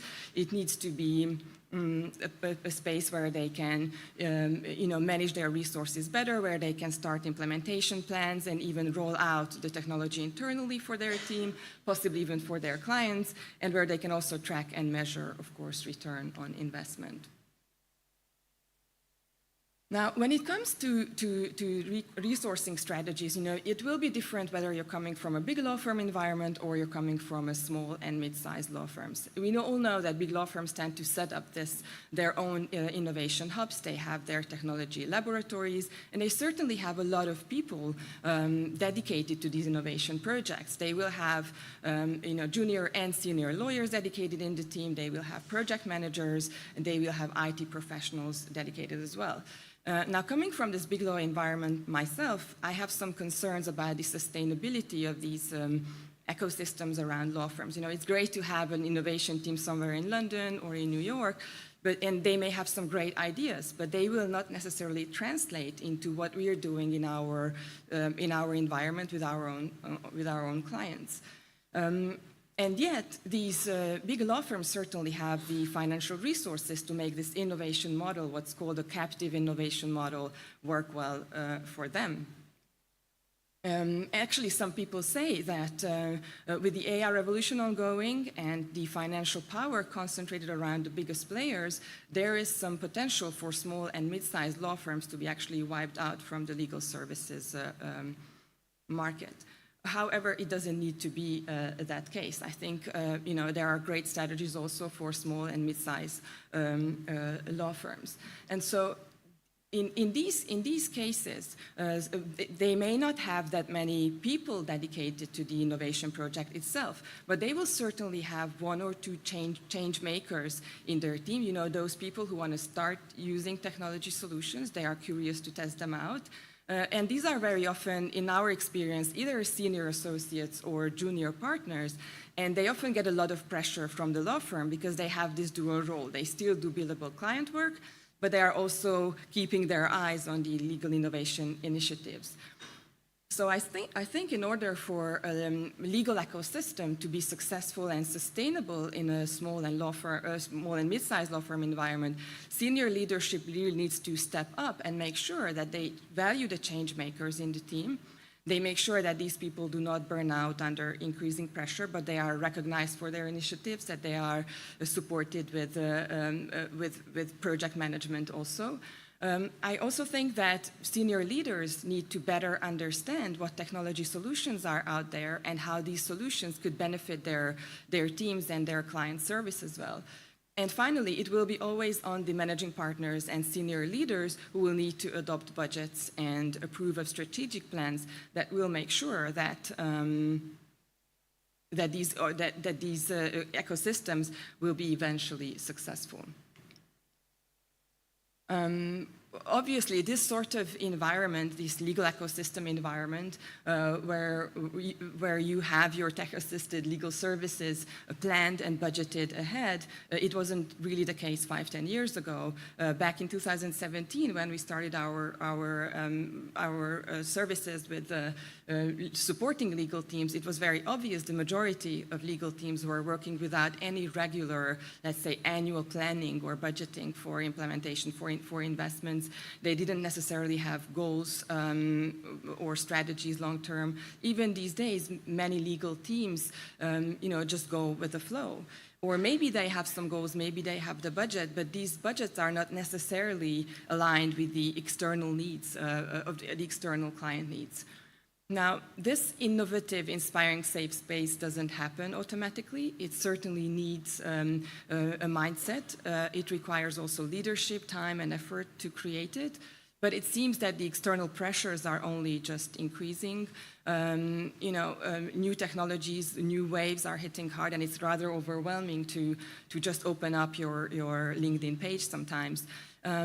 And so I think that legal leaders are best advised to actually stay focused and create a safe professional environment around their law firms and enable their lawyers to make use of these platforms, plan ahead, and open up to these long-term perspectives. And what I can promise is that we are certainly here with our partners and our expert advisors to team up and to make sure that we open up the space for long-term perspectives for small and mid-sized law firms as well. Thank you so much for your attention.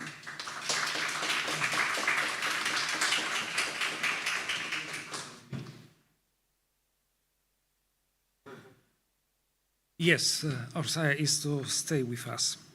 Aidas? I'm still with you, yes. All right, and you're not going to leave us just immediately after your speech? That won't be easy to get rid of me, so I'll stay till the Okay. very end. So the floor is yours, and Okay. keep it. I'll just try to look at the watch, just to be sure that I don't waste any minutes of your time. So first of all, thanks for staying till the very end. So we are quite close, I think, finalizing this conference. It was, I think, very interesting, and big thanks to Warsaw Bar Association for inviting interesting speakers. I hope also to be among interesting speakers. And I'll actually talk about how to encourage lawyers to use technology. So shortly about myself, I'm an engineer, and somebody said that I'm the only true engineer, like 100% engineer here at this conference. Couldn't validate that, but at least I'm one of few. So I spent most of my life building mission-critical software for top corporations around the world. For the last 20 years, I was building large-scale cloud solutions, as I'm joking, for anything that rings, transfer data, manages money, drives, flies, and so on. So, and since 2008, I'm in the legal tech space. I have a separate story how I got there, and actually it was not my idea, but it was idea of lawyers that I used to work a lot, and this also, I'm still working a lot with lawyers, so sometimes I'm actually mixed up for being a lawyer myself, which I'm not. And So we built Amber Law, which is actually a second big try after the first try, which was a very expensive lesson. What does it mean to build a product for the market that doesn't exist? It's a legal practice management platform. It's used in more than 70 countries today, and we have more than 700 law firms. What I'm very proud about that we have zero churn, which means that we're still expecting that our clients will stay with us forever, because those who joined in 2017, they are still with us, so the software does the job for them. Look at this beautiful painting. Anybody knows the author? Because I didn't find the author of this painting. So this is basically, I call it a friendly conversation between a legal tech guy and two legal professionals. This is how tech guys are often see lawyers. So that in terms of technologies, they are like lost souls, like completely, which is not exactly truth. And very often, it's not that very often, but it happens that actually the square wheels hold the guy on the left side. So and that's basically because there is general lack of understanding between the legal and the tech. And today I would like to talk about the reasons, the consequences, why do we need to change that, and how to encourage actually to use technology. So why lawyers are not, some of them at least, are not in love with the technology. There are several reasons, and I'm talking based on my experience, but what I've seen, let's say, while talking to quite some law firms. So it's not some, let's say, public research. No experience, or sometimes bad experience, was the tech. There were some numbers mentioned in this conference, like 77% of in-house legal tech projects failing, which is a very high number. And another reason is cost and return of investment. Very often tech is seen as pure cost. So we are spending the money, and it's so expensive. I could organize a nice vacation for my team. It's 3,000 euro. Oh my God, let's say, and so on. So complexity and learning curve. I never met a lawyer who works 160 hours a month. I know, maybe I was talking to the wrong lawyers, but usually that's way more than that. And when you come with new great technology, what does it mean for a lawyer who is already stressed with 250 hours working a month? He thinks, okay, now I'll need to work another 250 hours to implement the tech, and after I will implement the tech, I will work for the tech. So makes no sense. Also, data security concerns. Sometimes I hear, let's say, can you give me 100% warranty that my data will be secure? And then this is also typically with very small law firms or solo lawyers. And then you check the email and it says mail.ru. And yeah, then we have what we have. Also, job security, risk of being replaced by technology. This is very often discussed when we talk about artificial intelligence, but not only. So, why do engineers fail to meet expectations of lawyers? Because this game is actually played by two sides, right?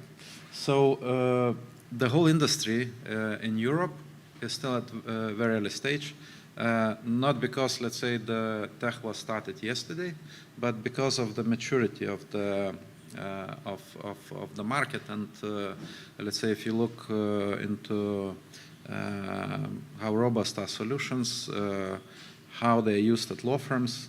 So we are, according to my very subjective opinion, and I'm maybe a pessimist, but a pessimist is a well-informed realist. So I would say that we are lagging 10, 15 years behind the US in terms of technology adoption. So, and also limited understanding of legal business. Where are the priorities, what are the objectives, and a good engineer will do whatever you will tell him. And that's the problem, because very often what is said is not what is actually needed. And there is also limited collaboration between legal and tech. And I remember when I approached, let's say, one organization, like one association, like it was some years ago, and offered to help them to address tech and cybersecurity topics, because I said, look, I have the knowledge, I don't want to sell it, I'm ready to share it. The answer was, we have different priorities. So yeah, so the dialogue obviously didn't happen. The consequences of not understanding each other is that we see high stress, long working hours. For example, one of my lawyers partnered quite large law firm. For him, it's like pretty fine to send me a contract at 5 a.m. and then I wake up at 6 or like 6:30. I read the email and I do not feel very well, because he was obviously expecting the answer at least like in 1 hour or so, just so that we would be ready at 9 o'clock in the morning, which actually is not the case, because I mean, if that would be done like the next day, that would be absolutely fine as well. So low efficiency is another issue.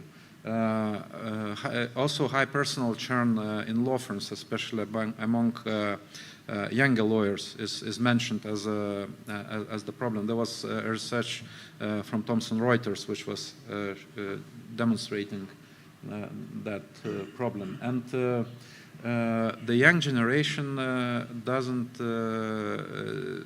they do not want to choose the profession. Actually, I had lessons at the university to future lawyers. I thought future lawyers, and I asked at the audience, we had like 30 people, so how many of you will is planning to pass bar exam? There were 3 hands rising.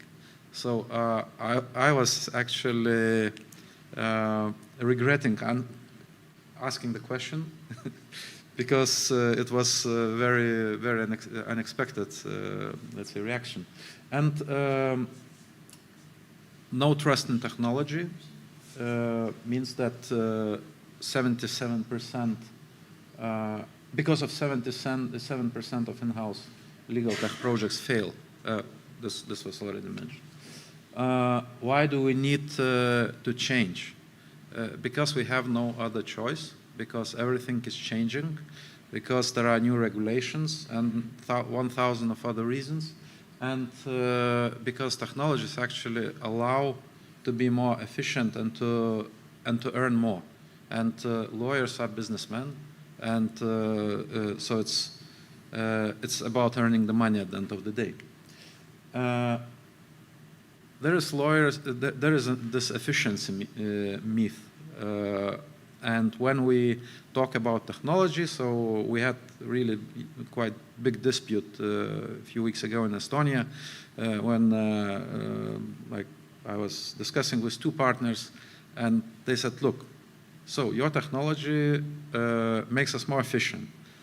So this means that what we are doing now 4 hours, we will do in 2 hours, so earn like twice less. What's the point?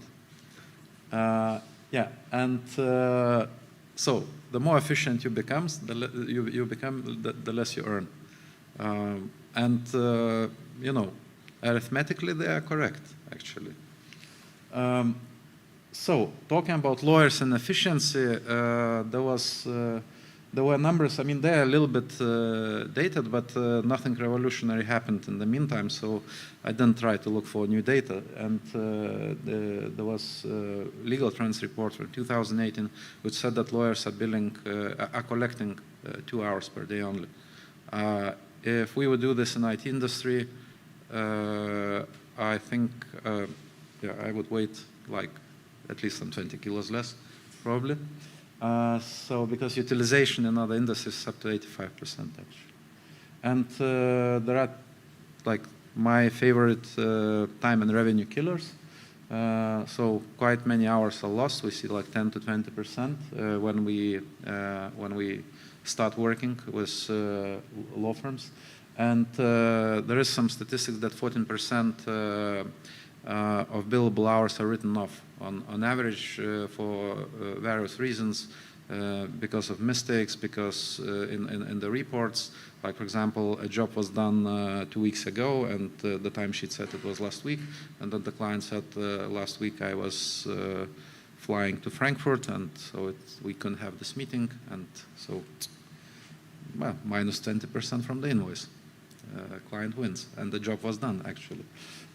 Also, time management is a big issue. This was discussed by lawyers not, at the conference in Tallinn.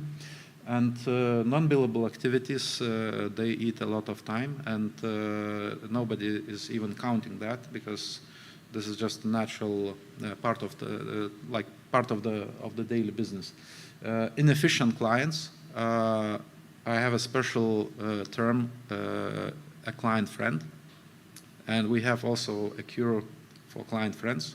Sometimes this is a huge issue. So there are people who like to call and meet and invite you for coffee and ask questions. And those questions are about their business. And then if you try to build them, then they say, wait, it was just a coffee, just a call. So yeah, and multitasking. But people say multitasking is not the problem because we are so great at multitasking. I will make you upset because our brain is built to do one thing at a time. To do the other thing, we need to unload information, load it again, and then we can work on another task. And actually, multitasking can result in losing up to 40% of productivity. This is not my number. This is the number which actually was reported by Psychology Today. And talking about non-billable activities, so there is information management, sales, and business development. And let's say number of activities you cannot avoid, but you can optimize. And actually, there is huge cost of inefficient IT, because with inefficient IT, you have IT that is supposed to support your processes, but then you have processes beside those processes, and the processes beside those processes, and then something in a huge mess, copying and wasting information, missing deadlines, making mistakes because of manually managing data, and so on. And simple tasks become complicated. Let's say I've seen IT systems where you need more than 20 clicks just to create a timesheet, which is nonsense, and limited information overview and so on, and frustration as the result. So the efficiency can be improved with technology, and high efficiency it can lead to more billable hours. Of course, if you will free your brain and free your time and will not use it for servicing the clients, then the numbers will not come. But sometimes they also come because if you stop losing hours, then you can still get like plus 10% of revenue. And how to speed up technology adoption? I think we need to talk. So let's say we need more events like this, and it's about education and the dialogue first of all. And we need to educate lawyers to use technology. We also encourage legal organizations like bar associations to involve tech experts, legal tech experts. If you have a committee, just invite some providers, some experts from the industry to join. I mean, they will have some useful advice and accept technologies. Let's say resisting technologies has no future, so you need to accept technologies, and we need a lot of learning. Let's say starting with law schools, but also looking into postgraduate studies. And there are some very positive developments because like 5 years ago, I think there were like 2 law schools that had Legaltech in the study program. And today there are like vast majority of law schools, they have the subject. So things are improving, but we still need to work hard to change something. And actually, if you decided to implement technology, I have actually what you need to do. You need to understand why you need this new technology. So first of all, you need to understand what you want to solve, where are the problems, where are the gaps, and set clear business goals. So let's say, okay, this is the gap, like I'm losing hours. Then I want to improve, so I want to lose less hours, and then you need to have a KPI for this. The same for personal churn, for billable hours, and so on. So, and choose technology provider that actually understands your business. So talk to them, and then, I mean, lawyers, they are very smart people, and we had a problem when we hired junior sales. For lawyer, it would take like 30 seconds on average to understand that this guy who is calling, he cannot deliver any value at all, because he has no idea what he's talking about. So, yeah, try before you buy. This was mentioned already today, but you can try tools today. You don't need, let's say, to invest 100,000 euro, let's say, to get to the point where you can actually see what you will get. And involve the team, get their support, and get them their commitment. Maybe add the motivation to the team for switching to new technology. And onboard the whole team. It is very important to avoid having processes, double, triple processes, because you will end up in being less efficient than you was before implementing the technology. And actively communicate back your experience, your needs, and then it will work. Thanks a lot. So, life is too short to use bad software.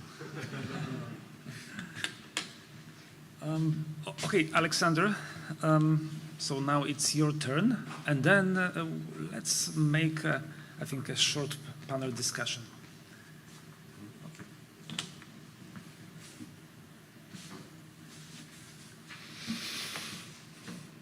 Hello, everyone. My name is Alexander Turkan. I'm a lawyer from the Republic of Moldova. Thank you for sticking around. This is the last day of a conference, and my intervention is the last intervention. The panel tonight, what we've been asked to talk about was technology and lawyers, and the subject matter is so broad that I decided to choose to speak about my personal experiences in my country of using technology in some areas of our legal practice. So I will be talking about how we use technology not in all areas of legal law firm life, or not in all areas of the life of the bar associations, but in some areas where we thought that technology is necessary. Now, we don't need technology to practice law. We only use technology for the last, I think I started using Microsoft Word in 1997, maybe. Before that, lawyers, our colleagues, and ourselves, we didn't really use even computers. You could take a box of candy, bring it to a secretary, and she will type a claim to the court. I still see, in the Bar Association, I still see some lawyers write requests or produce legal documents written by hand. So they don't use technology. They don't really need technology. You do need technology, however, to grow and to manage growth. If you want to grow, you can be a lawyer and have maybe 3 cases a year.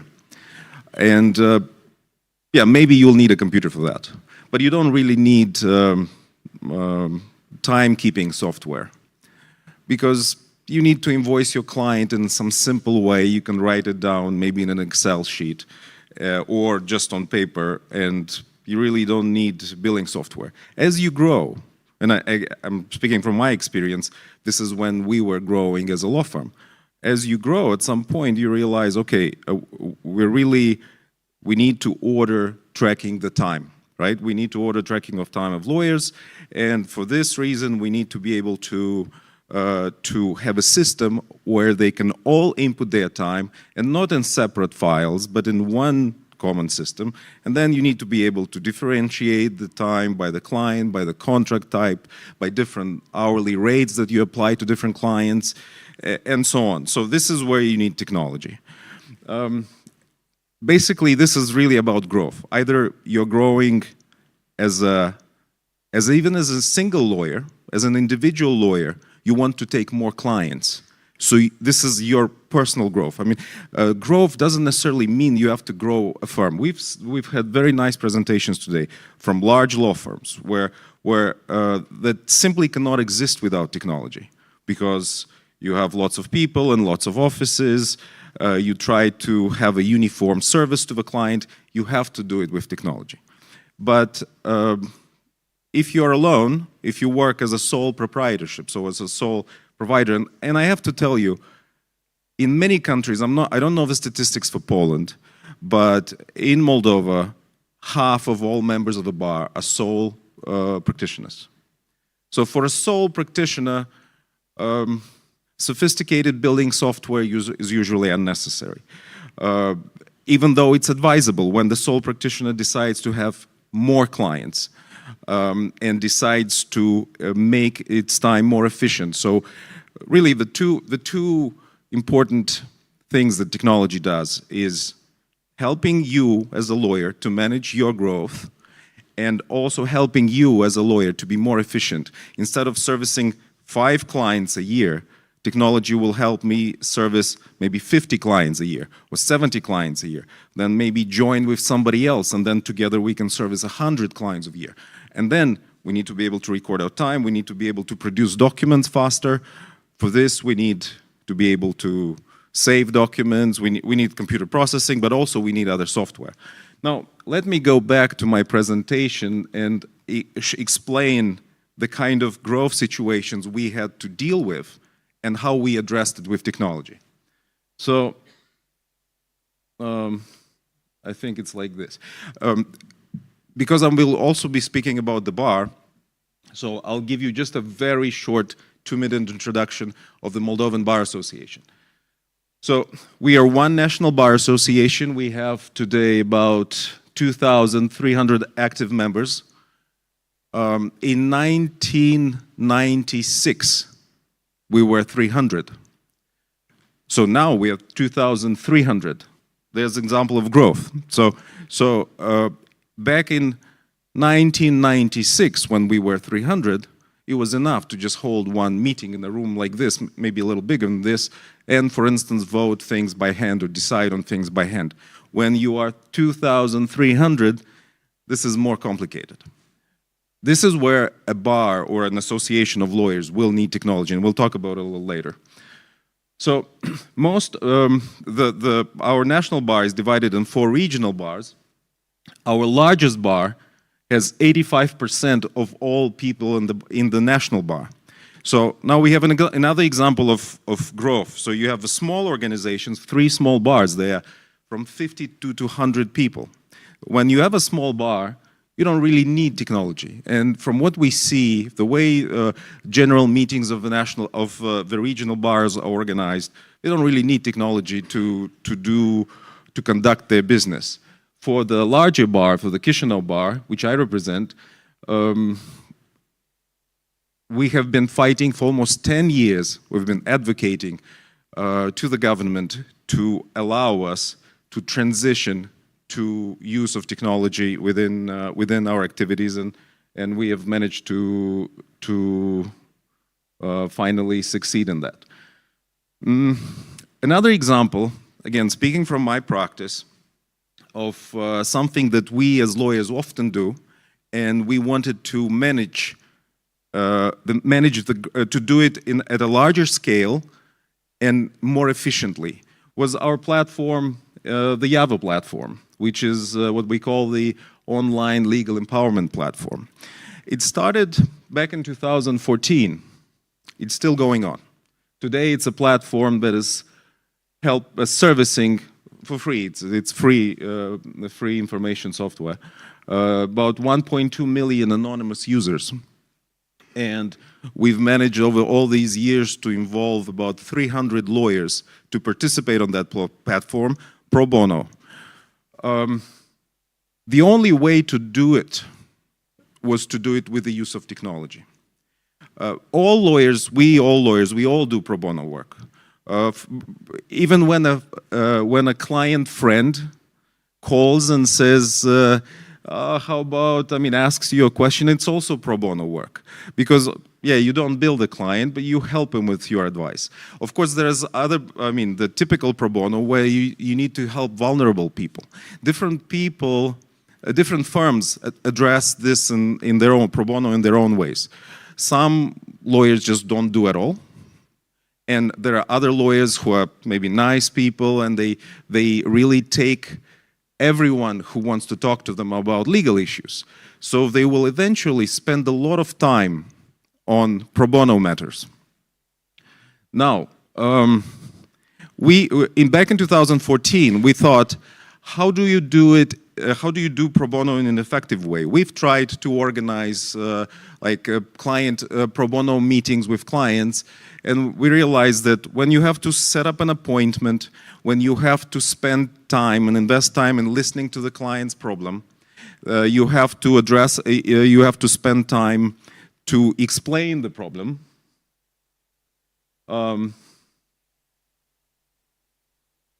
You really, as a lawyer, you really spend a lot of your own time which you would like to spend someplace else. So you want to be more efficient. For this, we've created an online platform where people can do the things that I don't want to do sitting with them in the same room.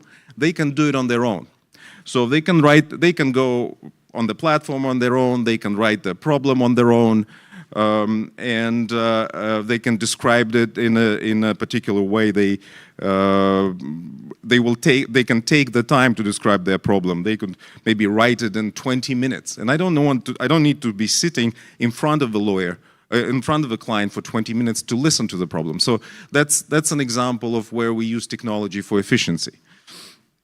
In the end, we've managed to create a platform which still exists. It's a self-sufficient platform where Moldovans can go online and receive lots of information from and lots of knowledge sharing from various lawyers, and they can often just go back to this existing database and just read and inform themselves about family law, about employment law, about refugee rights, or any other legal issues that they need to know about.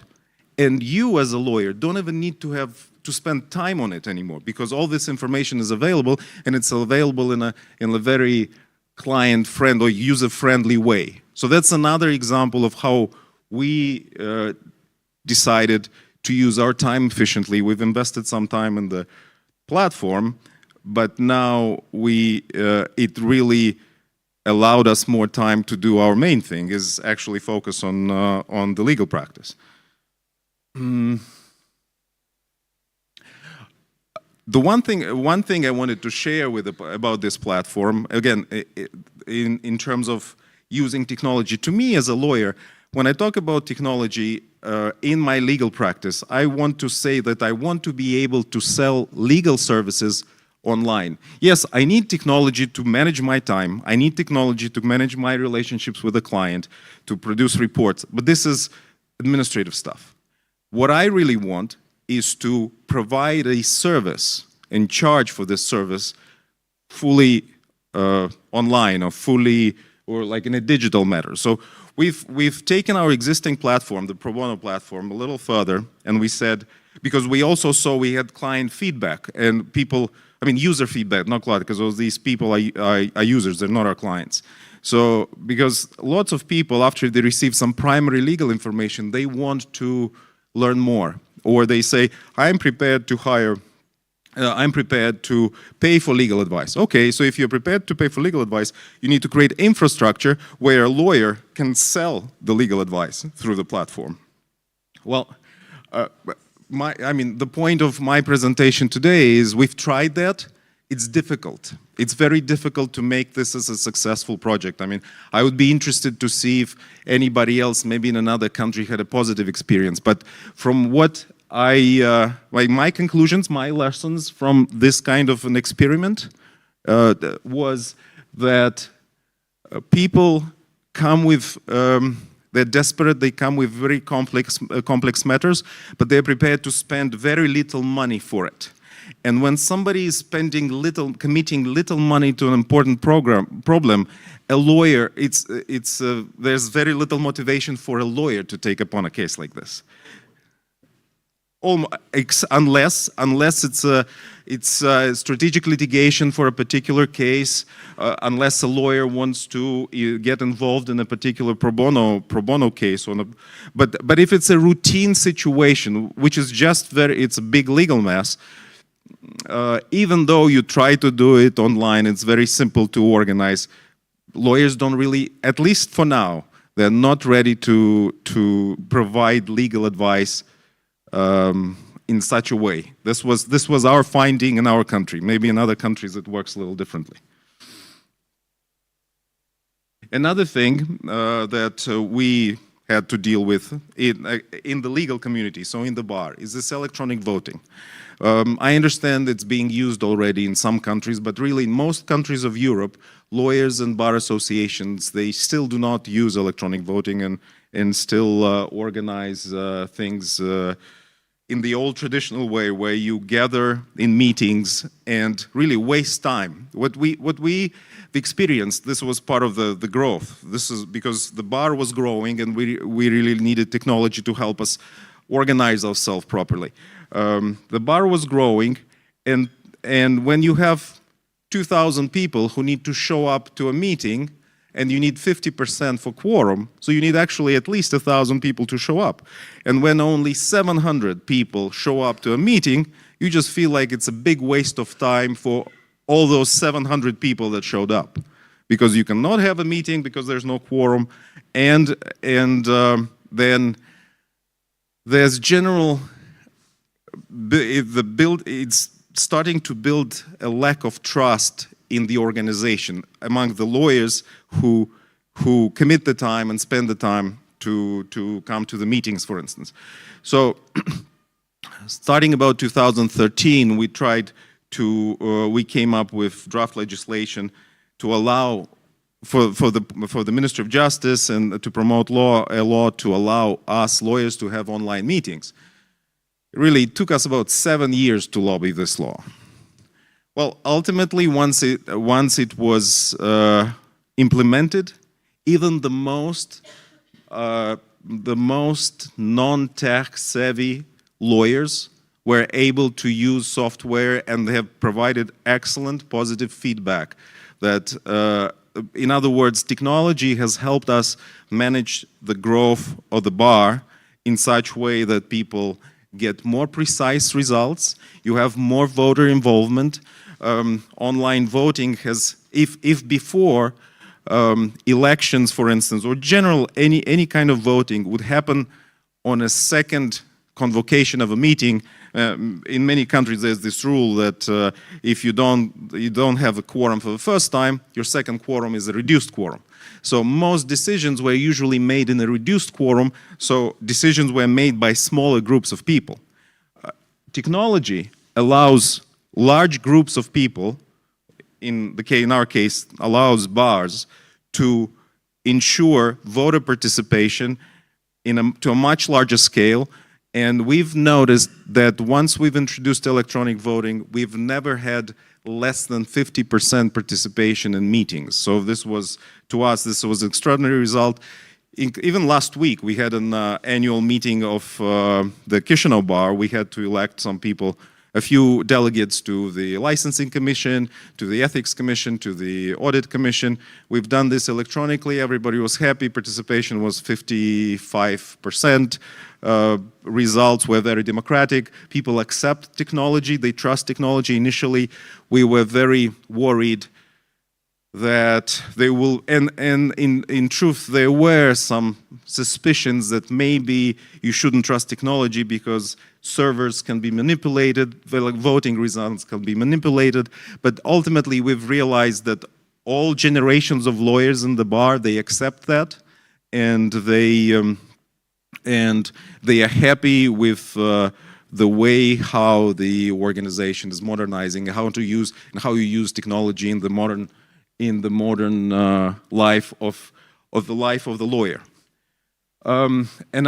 Another important debate that is happening now in Moldova, and I don't know about how this works in different countries, but we have an active debate within the bar right now about what we call digital courts. I mean, the courts really are not digital. It's more about having digital, video hearings. The courts are still the same, and they're very not digital, rigid organizations. But there are lots of types of cases where you don't really need to go to the court to have a hearing. Small claims, commercial disputes where it's only based on documentary evidence. And now we see we were surprised. This year, we actually see judges advocating, coming forward with their own positions of promoting their public positions that technology should be used in courts more. Maybe in some countries it's already used like this. In Moldova, for instance, we have a few pilots already where hearings are done through a video conference. But still we hear, because we're having this debate publicly, and we hear lots of lawyers talking about, well, you can mute the conversation, or you can wipe out information from the server, you can do so many things, and also you lose the touch, the contact with the client, you lose the ability to argue properly in front of the court, because you don't have the feeling of solemnity of a court hearing. You just sit in your office and you plead your case, which basically in some way dilutes the value of the legal profession. All these arguments are being mentioned, but no matter what, from what I see, we're still moving into this direction. So when we talk about technology and lawyers will have to use more and more technology, because this will be part of their daily work and daily routine. Thank you.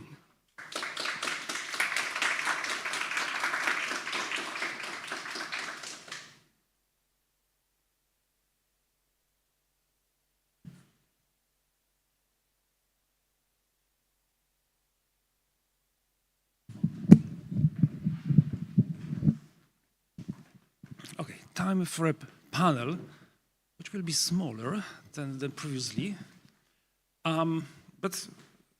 So I think it's a good opportunity maybe to discuss in detail some issues. I think you presented, three different approaches to using technology by lawyers. One from a lawyer, from a provider, from an advisor. And I would like just to ask you, what do you think about the proper model of implementing technology? We discussed already various problems with implementing technology, lack of knowledge, resilience, problems also with understanding lawyers by IT people by lawyers. But what is the ideal solution? Lawyer themselves just trying to choose the best technology, or maybe waiting until someone like you comes and propose something, or maybe going to the advisor? And I would like just to hear your perspective. Just if you could, for example, or sorry, I just wonder, for example, if you could share your experience working with your clients, what works, what does not work. For example, have you had a clients, lawyers that, for example, wanted to implement something but they failed, and then only came to you just to rescue? Thank you so much for this great question. Indeed, it's so important to see how ideally an implementation project would roll out. And yes, we've seen failures, but I would say that the biggest failure would be the one where you just don't use technology. You purchase it, you invest in it, and then it just stays on your shelves, right? You never touch it again. I think that's the worst case scenario. Now, ideally, in our case, best projects fold out where there is a need from a law firm, where they reach out to us for certain technology or advisory services. So here's this recent example, a project where we recently got involved in. So the Budapest office of a regional law firm reached out to us with the following request. With the AI Act in the EU currently underway, they noted a number of their corporate clients came with new requests, with AI compliance requests. And the law firm realized that they didn't currently have the right expertise in-house, the right AI technical expertise to provide adequate solutions and a comprehensive advice to these clients. And these clients would come from industries like car manufacturing, pharma, energy industries. And so they reached out to us to team up, to access our toolkit, our advisory services, and to be able to provide a more holistic technical and legal solution to their clients. So now what we are doing is actually setting up an ecosystem environment for this law firm where they will have access to our AI trainings, both basic introductory training and also industry specific for those industries where their clients come from. They will also access our tools, from document automation all the way to AI-assisted solutions. And really the whole purpose, and that's where ideally it falls out, is that there's this joint advisory service model where you have the legal expertise, where you have the technicalities, and you have this full project management support to provide better client service. I think that's the best way to do it. I think I want to step back a little and say that the need for technology originates from the lawyer. And I want to step back not to talk about the need only of big corporates that indeed they have to deal with a lot of sophisticated information. But I want to talk about the general practitioners who specialize, let's say, in a particular way.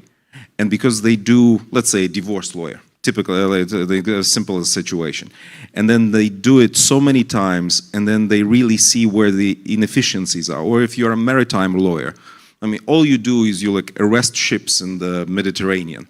You only provide one type of service, but you can automate this service. And these kind of products, they exist in the specialized areas of law. If you're an employment lawyer, you realize, oh, the most frequent type of advice that clients seek over my last 20 years of practice was this. Well, how about I create a product particularly for these things? Because if we will try to create, let's say, a comprehensive employment law platform that clients can use and lawyers can use, that will probably take a lot of time to produce. So I think lawyers will come with the ideas because they really know what the demand is, because you need to create products which are needed. So they know the demand, but lawyers have the problem. They cannot properly formulate the technical scope of work for what needs to be done. They know that they know that they need a hole in the wall, like we talked earlier, but they don't know that they can explain that they need a drill, right? So they know where we want to get. Now we need advisors and we need engineers to actually fulfill this. Oftentimes it doesn't work, and really most times it probably doesn't. But the ones that work, they really make the difference. Yeah, so as you mentioned, so it should start not with the need of technology, but it should start with identifying bottlenecks. First, you need to understand what you need to fix. And then when you know what needs to be fixed, then you can look for technologies. If you don't have the bottlenecks, talk to an expert, talk to advisors. Like if you are small organization, you cannot afford advisors, ask us questions. We'll find bottlenecks like in 15 minutes, no problem. And after you have bottlenecks identified, then it gets a little bit more complicated, because it also then depends on the size of the organization. Like the problem with small law firms is they have really limited budgets to invest into IT. So, and some of them, they are not performing very well. So hiring an expert for them is already a full showstopper. Say for like, yeah. So just but if you can afford one, just go and get one, because if we will be those experts, we always have a risk to become subjective, because we want to sell our software, and that we might say that we would be trying to make whatever is best for the law firm, but at the same time we would be doing also what is best for us, and then sometimes you can get in a conflict. So getting an advisor, an external consultancy is always a good idea, and involving the team, because we have seen so many times that a partner decides and everyone needs to follow, and then they get something, they say, oh my God, we will run away from that, and they run away, and everything is ruined. So yeah, and then it should work. Well, you're right. I never forget a call from in-house lawyers that I know for many years. I think it was 3 years ago. He called me and said, "Hey, do you know any legal tech tools?" I said, "Okay, we have, but why are you asking?" He said, "Because our head of legal team just she returned from a conference, and she said that we need to implement some legal tech tools in our team." And of course, just making this story very short, of course, there was I did not offer anything, because they don't have any need. In fact, I started to talk to him, and I found that they don't have even they don't have any document management systems. I said, okay, maybe let's start with something as simple as that, and then start to think about something more complicated.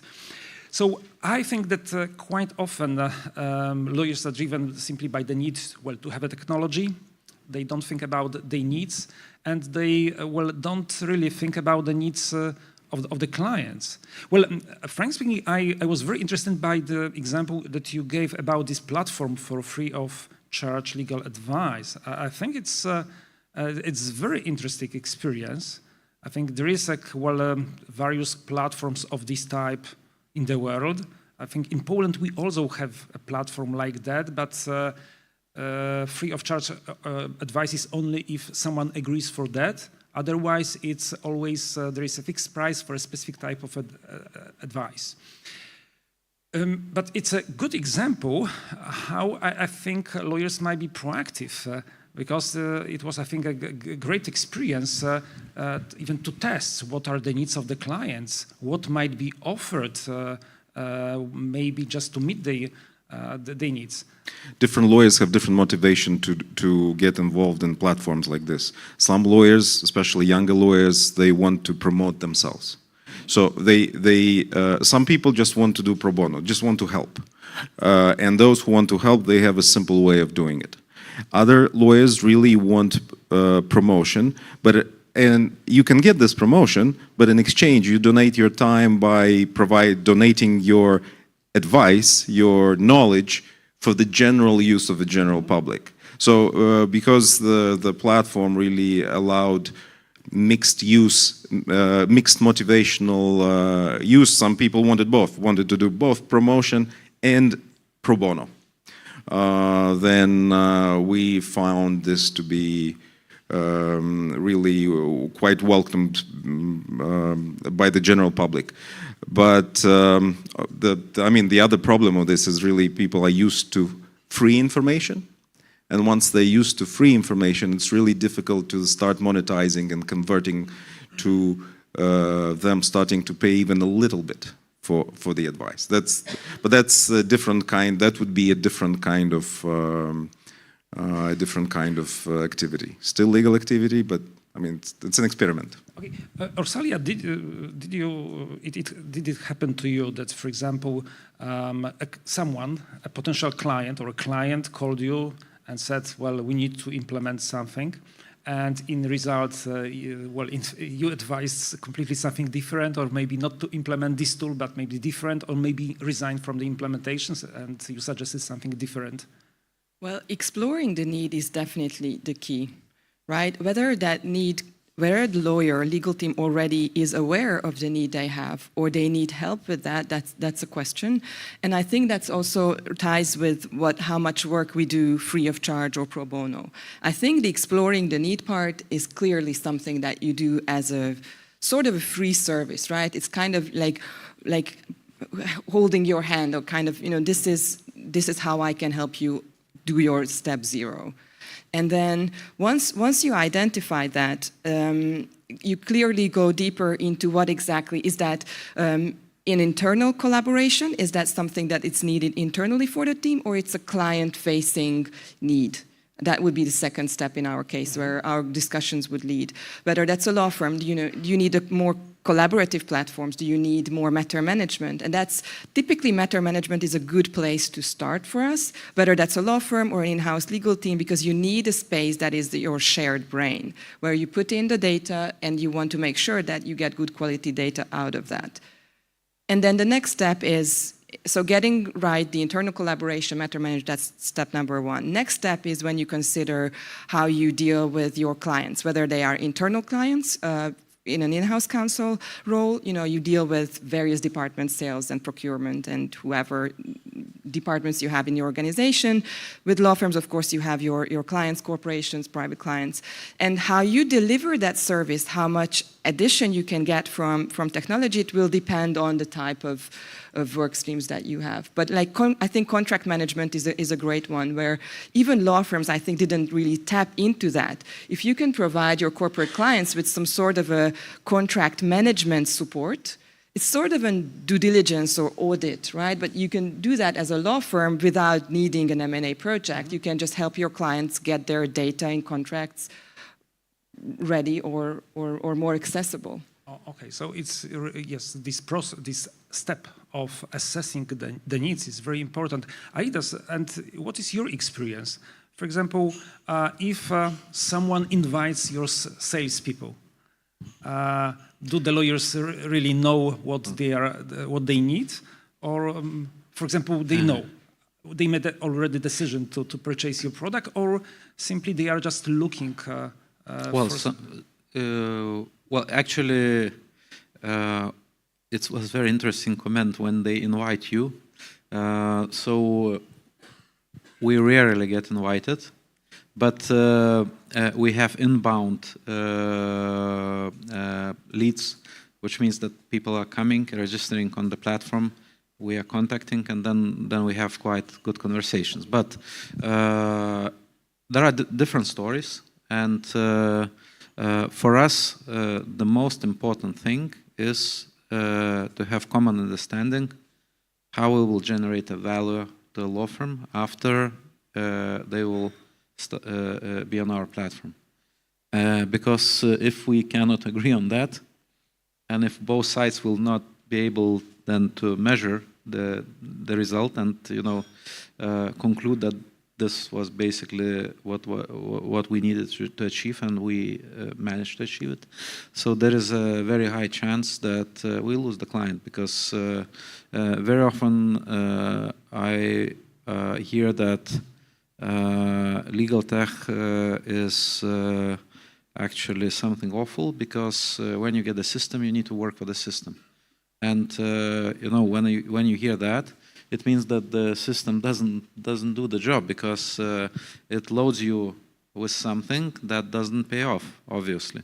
Because otherwise, why would you tell that? And so therefore, we try to not to play the game where we come and everything is great, and if we don't have something, here's the PowerPoint, how it will look, and what else do you need to brew a coffee? It will brew a coffee as well, and so on. So then we just push and say bye, and look into the bank account till the money reaches. So in enterprise software business, this is possible, because you sell the license.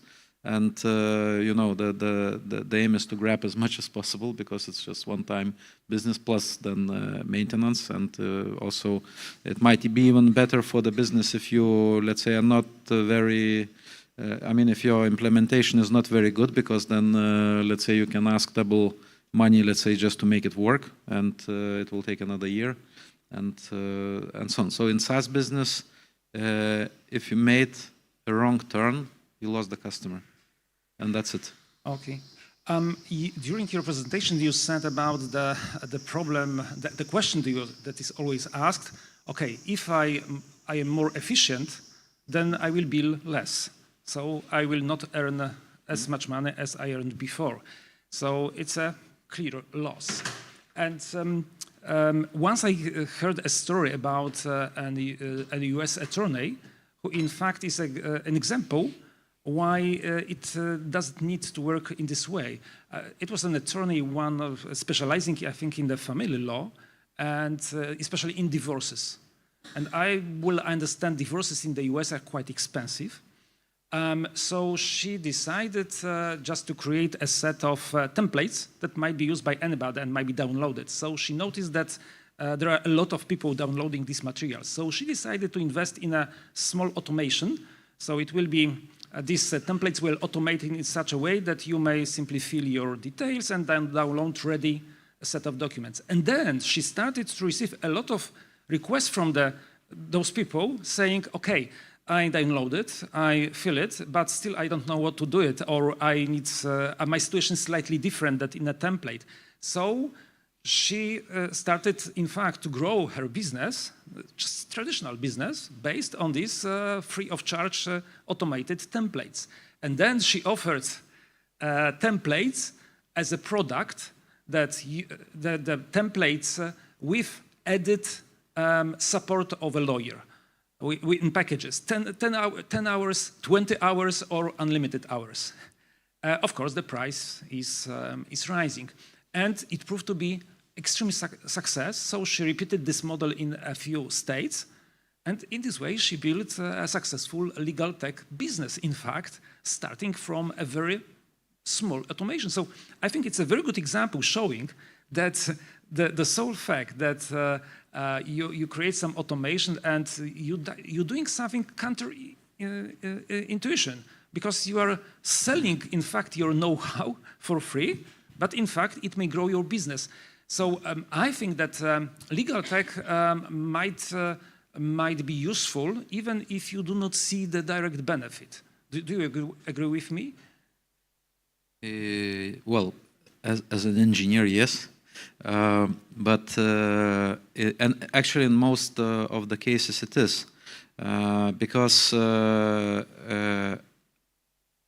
proper tools allow you to save time, first of all, on non-billable activities. And they allow you to understand what works and what doesn't work. They allow you to be much more efficient when managing your time. And probably most of the law firms, they have some, let's say, targets for the team members that they need to achieve over months. So how many of you have a real-time tracking of those targets? Like real time. So let's say I need to, to get 10,000 euro as the revenue per employee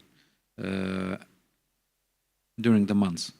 Now I'm in the middle of the month. So where are we? So how many of you can see this? Like where are we standing? Like it's now 20. Well, it's I will now see 16th of 2 months after closing this month. I will know. That's yeah, the and usual you know what situation. it is? It is like going with the car to the highway and driving by looking into rear view mirror, and oh, we bumped into something. Oh, there was a man. Because that might be already too late, because you can only conclude that the last quarter wasn't good. But if you see it in real time, and you see that obviously you're losing the race with the time, you can talk to the team, you can review the projects, you can talk with people, and you will always find some solutions that will help to improve. Another thing is that if you have bad tools, people are trying to avoid them at all costs, which means that if you will bill your clients at the beginning of the month, so if you will remind your team, let's say end of the month, to fill the timesheets, so they will do this just in the last minute, and there will be mistakes. Those mistakes, there will be hours lost, and so on. So definitely, in most of the cases, it will help. In some of the cases, like you mentioned, having a document management system is like a no-brainer for investing. But I don't know, maybe there is a lawyer who doesn't have any documents. And I didn't see one, but let's say this would be an extreme example where technology wouldn't work. In my view, if your innovation project is not beneficial for you, you shouldn't be doing it. It's just a question of how you measure, how you track your benefits. And I think you need to be clear that there are hard and soft benefits about it. Hard benefits will be about money, profits, those measurable aspects. With soft benefits, how can you really measure team collaboration? How can you manage better motivation? These are so important that you will not be able to get out of, you will not be able to get out of a metric out of that.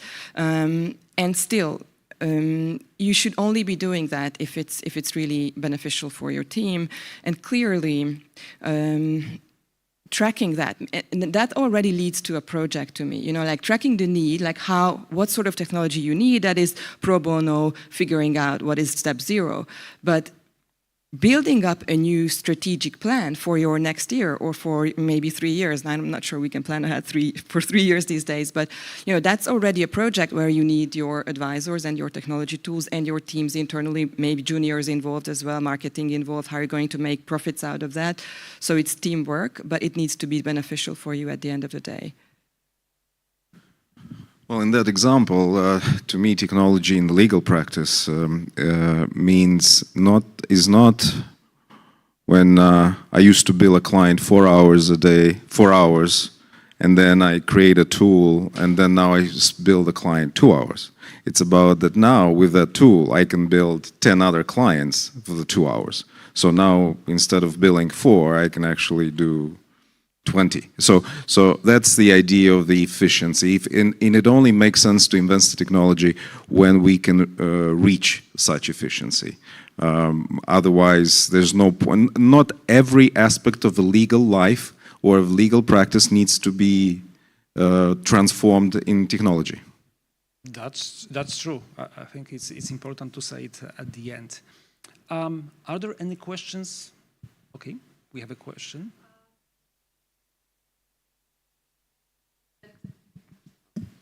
So we talked that the technology help us to be more efficient in some cases, and there was also mentioned that the goals and KPIs tend to grow. That we expect each year that we do more, faster, and we earn more.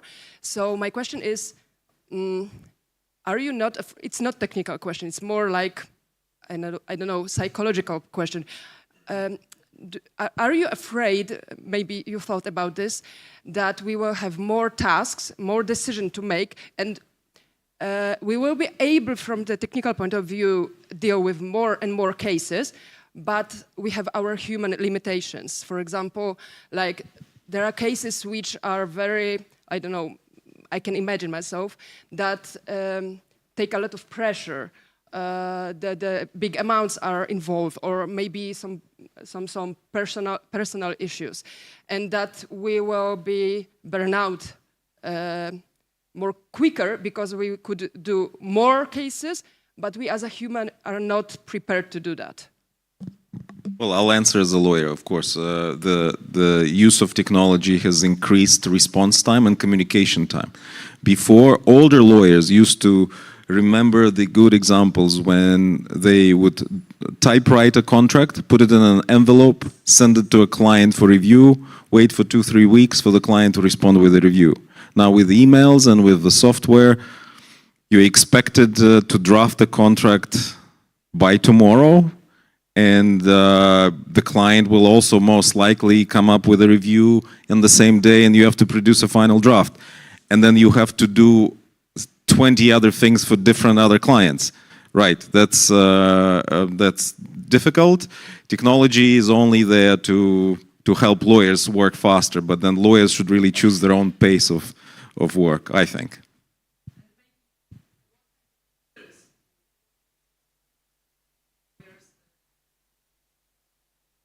Such a great question, I think, because if technology allows you certainly to be more efficient, more effective in your work, that should mean that you free up time from your daily life.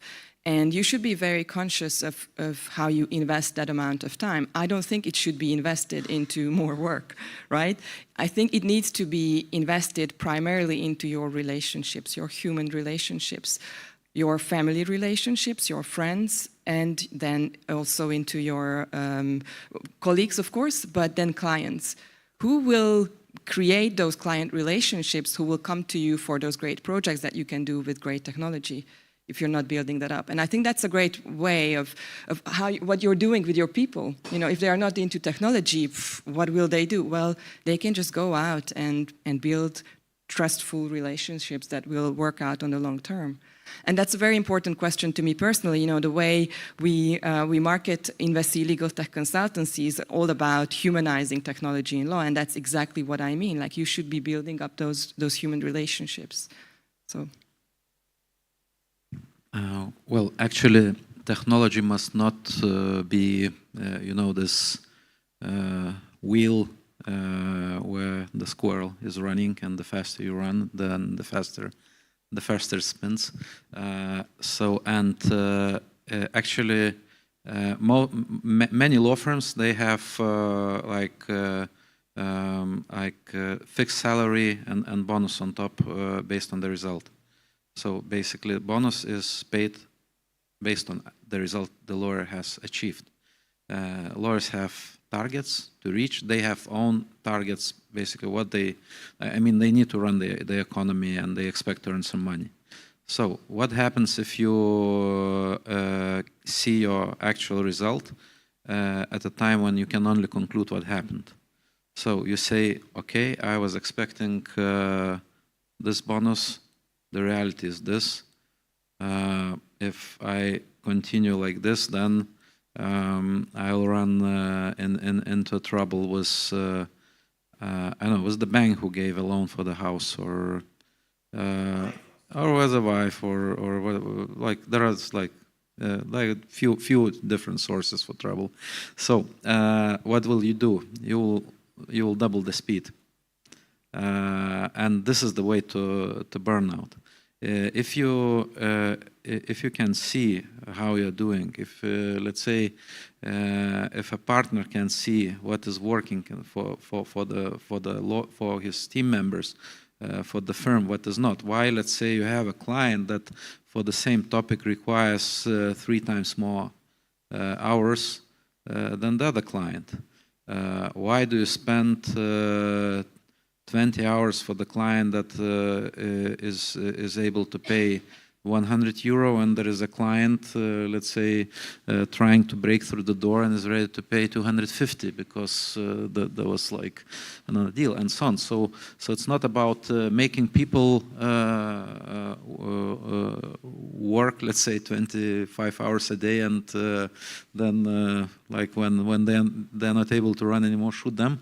But it's actually to balance the efforts and to maximize the result without overloading.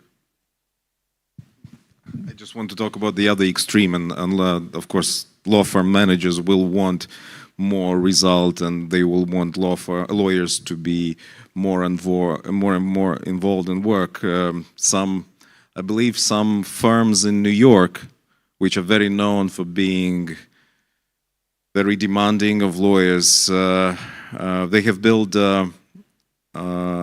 bedrooms and bathrooms in offices of lawyers so that they don't even need to go home. Other law firms, and New York is known for being like the benchmark for the starting salary for lawyers.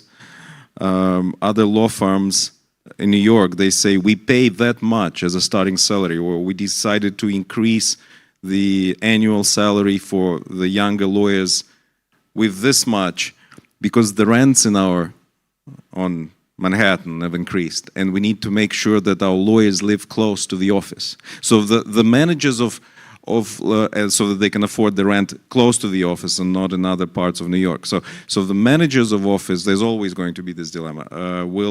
The managing partners and partners in the firms, they will always insist on lawyers to put more hours in the process. But it's up to the lawyer to either accept this or like this. Some people are just natural workaholics.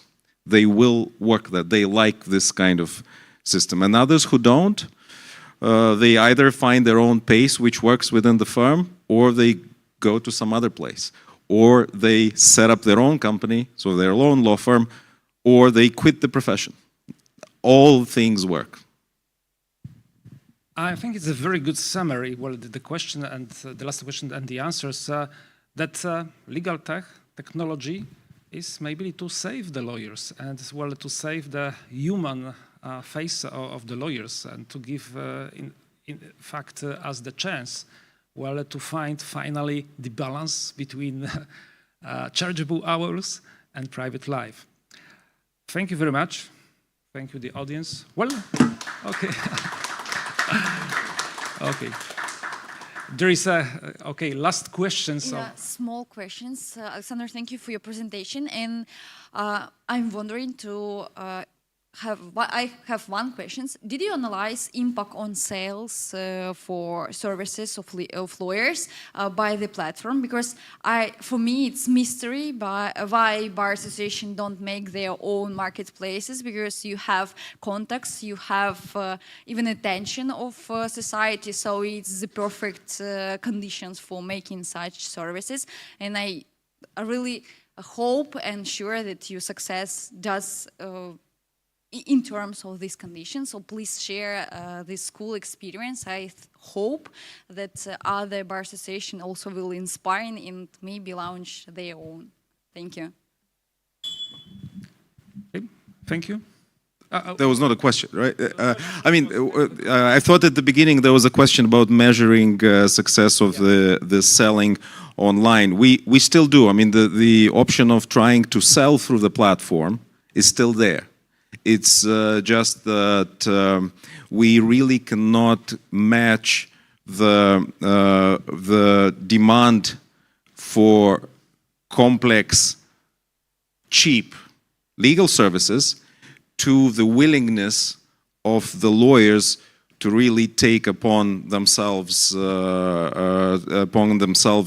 such tasks. But what we find that platform works for is for lawyers, especially the younger lawyers. And I've observed over the years, I've observed where the lawyer, because we allow even law students to start, and I've observed how law students have changed their profiles. They've upgraded their profiles over time. They initially start as a fourth-year law student, then they become an advocate trainee, then they upgrade their status to advocates. They go all the way through the process over years, and at the same time build up their public profile.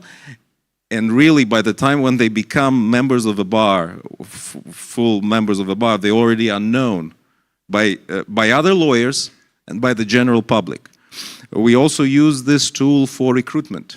So whenever we have young lawyers or young students, students apply for jobs, what we say in firms, we say, okay, thank you for your job application. That's a very nice letter of motivation why you want to work with the firm. Now create a profile on the platform and give me 20 or 53 legal answers. We'll read it and then we'll talk some more. And that usually also drives activity on the platform. It gives enthusiasm to the younger lawyers to try and do more. I mean, there are lots of different things around it, and it's really the main benefit is for the lawyers themselves, for the lawyers who actively build their profiles on the platform, because it works for them in their dealings with their clients. Okay, thank you. So I think it was last question, last answer, and the end of the panel and the end of the conference. So thank you.